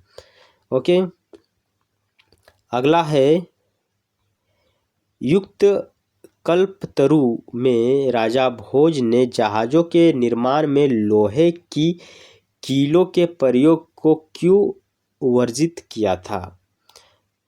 ऑप्शन बी, समुद्र चुंबक द्वारा जहाजों को खींचने के खतरे से। अगला प्रश्न, न्याय दर्शन के अनुसार ज्ञान प्राप्त करने के कितने प्रमाण स्वीकार किए गए हैं? इसका सही आंसर ऑप्शन बी रहेगा 4। महर्षि गौतम के अनुसार 4 है। ओके, जैन धर्म के जो हमारा स्वायत्तवाद है उसका मुख्य उद्देश्य क्या है? सत्य की सापेक्षता को समझना। यह आधुनिक क्वांटम भौतिकी के अनिश्चितता सिद्धांत जैसा है। सिंधु घाटी सभ्यता के बाद वास्तुशास्त्र के किस ग्रंथ में नगर को दंडक और सर्वतोभद्र और नंदावर्त जैसे श्रेणियों में विभाजित किया गया है? सही आंसर ऑप्शन डी रहेगा। 1, 2, 3 सभी इसके सही आंसर रहेंगे। अगला प्रश्न है, झारखंड की संथाल जनजातियों में ओलचक चिकी लिपि का आविष्कार किसने किया था जो उसके भाषाई पहचान का आधार बना? तो पंडित रघुनाथ मुर्मू 1925 में किया था। सरना धर्म का मूल दर्शन किस पर आधारित है? प्रकृति की शक्ति और वृक्षों की पूजा। प्राचीन काल में घटिका नामक जो शैक्षणिक संस्था है उसका मुख्य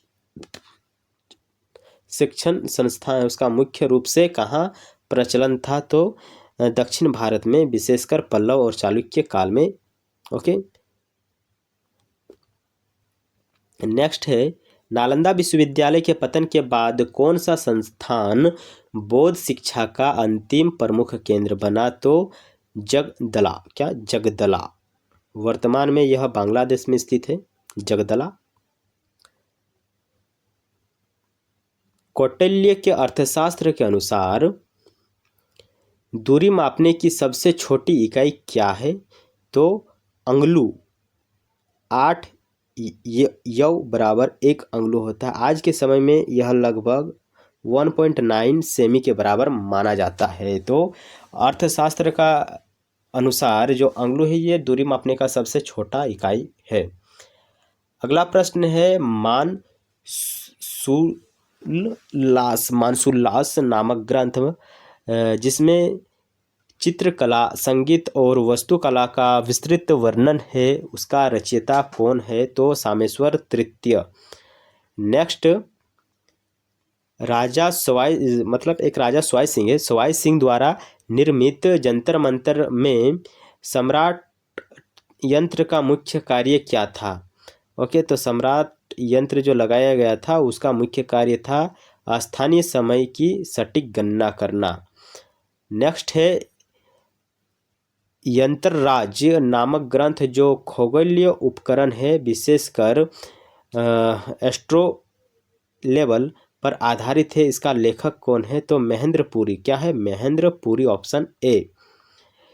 यह सुल्तान फिरोज शाह तुगलक के दरबारी खगोलीय शास्त्र थे, याद रखना है। नेक्स्ट है, प्राचीन भारतीय न्याय व्यवस्था में अदालत को क्या कहा जाता था जहां राजा स्वयं न्याय कराता था? उसको धर्मासन कहते हैं। पढ़ा पंचायत शासन व्यवस्था जो कि उरांव जनजाति के लिए एक मतलब शासन व्यवस्था है, उसमें पढ़ा राजा के सलाहकार को क्या कहा जाता है? तो उसको दीवान कहा जाता है। क्या कहा जाता है? दीवान कहा जाता है। झारखंड की बिरोहर जनजाति में पारंपरिक शिक्षा के केंद्र टंडा में युवाओं को क्या सिखाया जाता है? तो रस्सी बनाना, शिकार करना और जंगल का ज्ञान सिखाया जाता है। नेक्स्ट है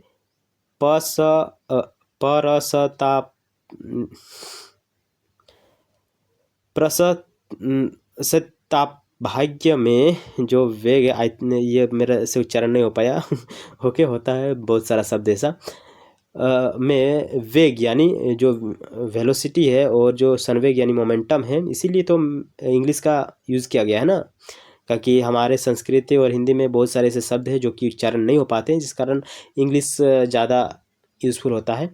तो वेलोसिटी और जो मोमेंटम है इसके सिद्धांतों को क्या कहा जाता है? तो इसको कहा जाता है संकार। विशेषकर वेग नामक संकार जो आधुनिक भौतिकी के जड़त्व यानी इनर्शिया के नियम से मिलता जुलता है। ओके, अगला है मुगल काल में दर्स-ए-निज़ामी पाठ्यक्रम का मुख्य केंद्र क्या था? ऑप्शन बी तर्कशास्त्र और दर्शन और गणित। ओके, अगला है प्राचीन भारत के किस शिक्षा केंद्र को पंडितों की राजधानी कहा जाता था, जहां न्याय की शिक्षा सर्वोपरि थी? तो मिथिला कहाँ? मिथिला। अगला है नवरत्न परीक्षा नामक ग्रंथों में हीरो और रत्नों के वर्गीकरण का आधार क्या था? तो कठोर, चमक और अपवर्तन। ओके, नेक्स्ट है किस प्राचीन भारतीय ग्रंथ में भूजल खोजने के लिए वनस्पतियों और दीमकों के टीलों का उपयोग करने का वर्णन है? Option B Brihatsamhita. इसे प्राचीन हाइड्रोलॉजी का महत्वपूर्ण हिस्सा माना जाता है, जिसमें पानी खोजने के लिए वनस्पति और टीलों का यूज़ किया जाता था। नाड़ी परीक्षा का विस्तृत वर्णन किस मध्यकालीन आयुर्वेदिक ग्रंथ में पहली बार प्रमुखता से मिलता है? तो सारंगधर संहिता। हम बहुत देर से जो कि पढ़ रहे हैं, थोड़ा सा रेस्ट का टाइम मिलेगा तो बढ़िया है। तो लगभग हम पहुंच ही गए हैं, उसके बाद हम रेस्ट करेंगे। नेक्स्ट है आयुर्वेद के अनुसार ओज का संबंध शरीर के किस तत्व से है? तो शरीर की कुल रोग प्रतिरोध क्षमता यानी इम्यूनिटी और जीवन शक्ति से। अगला है झारखंड के ग्रामीण क्षेत्रों में होरोपैथी का संबंध किससे है? तो होरोपैथी का जो संबंध है वो संथाल और मुंडा जो एरिया है वहाँ पे जड़ी बूटी चिकित्सा पद्धति से है। अगला प्रश्न, झारखंड की किस जनजाति को बांस यानी बम्बू के विविध उपयोग और उससे संबंधित शिल्प ज्ञान का विशेषज्ञ माना जाता है? तो महली जाति जो है वो जो कि बांस से सामान बनाते हैं और बेचते हैं। अगला प्रश्न, भारतीय संगीत शास्त्र के अनुसार एक सप्तक में कितने श्रुतियाँ होती है? तो 22 श्रुतियाँ होती है। यह ध्वनि की सूक्ष्म आवृत्ति के प्रति प्राचीन भारतीयों की संवेदनशीलता को दर्शाता है। अगला प्रश्न है ध्वन्यालोकन नामक जो ग्रंथ है जो काव्य शास्त्र और ध्वनि के अर्थ पर आधारित है, उसका लेखक कौन है? तो आनंद वर्धन। ओके, आनंद वर्धन। अगला प्रश्न, प्राचीन भारतीय न्याय व्यवस्था में दिव्य का क्या अर्थ है? दिव्य का अर्थ होता है कठिन परीक्षाओं द्वारा सत्य की शुद्धि, जैसे अग्नि परीक्षा, जल परीक्षा इत्यादि। स्मृति ग्रंथों के अनुसार ऋण के 3 प्रकार, जैसे पितृ ऋण, ऋण और देव ऋण में से ऋषि ऋण से मुक्ति कैसे मिलती है? जो ऋषि ऋण ऋषि ऋण से मुक्ति कैसे मिलती है? तो ऋषि ऋण से मुक्ति स्वाध्याय और ज्ञान के प्रसार से, यानी ऋषि से जो हमें ज्ञान मिलता है वो ज्ञान हमें अन्यों को भी बांटना चाहिए, तभी हम ऋषि के ऋण से मुक्ति मिलेगा। वैशेषिक दर्शन के अनुसार संसर्ग के बिना एक वस्तु का दूसरे वस्तु पर प्रभाव क्या कहलाता है? तो अदृष्ट। क्या? अदृष्ट। शिल्प शास्त्र के अनुसार मूर्तियों और मंदिरों के निर्माण में प्रयुक्त होने वाले जो अष्ट धातु है उसमें मुख्य रूप से क्या शामिल होता है? तो इसमें चांदी, सोना, तांबा, सीसा, जस्ता, टीन, लोहा, पारा इत्यादि 8 धातुओं का इसमें मिश्रण हमें देखने को मिलता है। नेक्स्ट है गोलाध्याय को गोलाकार खगोलीय विज्ञान का प्रमुख ग्रंथ है, किस बृहद पुस्तक का हिस्सा है? तो सिद्धांत शिरोमणि। अगला है करण कुतिकल का जो ग्रंथ है यह किसका मुख्य उद्देश्य, इस ग्रंथ का मुख्य उद्देश्य क्या है? तो खगोलीय गणनाओं को सरल बनाना इसका मुख्य उद्देश्य है। झारखंड की खोट्टा भाषा में प्रयुक्त पहेलियों को क्या कहा जाता है जो बच्चों के मानसिक विकास और तर्क शक्ति का साधन थी? तो बुझवल। बुझवल। यह पारंपरिक मौखिक शिक्षा प्रणाली का एक महत्वपूर्ण हिस्सा है। अगला है कुरुख यानी उराव जो भाषा है की लिपि जो तोलोंग सिकी है, इसका आविष्कार किसने किया है? तो नारायण उराव ने किया है। गंध युक्त कला जो प्राचीन भारत में इत्र यानी परफ्यूम और सौंदर्य प्रसाधन बनाने की तकनीक थी, इसका विस्तृत वर्णन किस ग्रंथ में मिलता है? तो ऑप्शन बी बृहत संहिता। इसमें हमें इत्र बनाने के जटिल रासायनिक विधियों का वर्णन मिलता है। नेक्स्ट है प्राचीन भारत में प्रवक्ता किसे कहा जाता था? तो प्रवक्ता हम कहेंगे वह शिक्षक जो छात्रों को गूढ़ विषयों की व्याख्या करा के समझाता था, उसी को हम कहेंगे। तर्कशास्त्र के अनुसार जो बुद्धि है उसके टोटल कितने प्रकार है, यानी 2 प्रमुख प्रकार कौन कौन से हैं? तो बुद्धि के 2 प्रकार हुए, एक स्मृति यानी मेमोरी और एक होता अनुभव यानी प्रेसपेशन। और ये रहा लास्ट क्वेश्चन, नालंदा शब्द का संधि विच्छेद और अर्थ क्या माना जाता है? ऑप्शन बी रहेगा ना प्लस आलम प्लस द, यानी ज्ञान का वह दान जो कभी समाप्त ना हो। ओके दोस्तों, तो जो कि एमसीक्यू हमने यूनिट 1 से कंप्लीट किया। अब आप यूनिट 2 के लिए नीचे कमेंट कीजिए और ये मिलते एक अनदर वीडियो में। तब तक के लिए take care and bye bye. और ज़रूर हमारे चैनल को आप like comment share and subscribe कीजिएगा ताकि मैं आप सब के लिए फिर क्वालिटी एजुकेशन फिर लेकर आऊँ। ओके।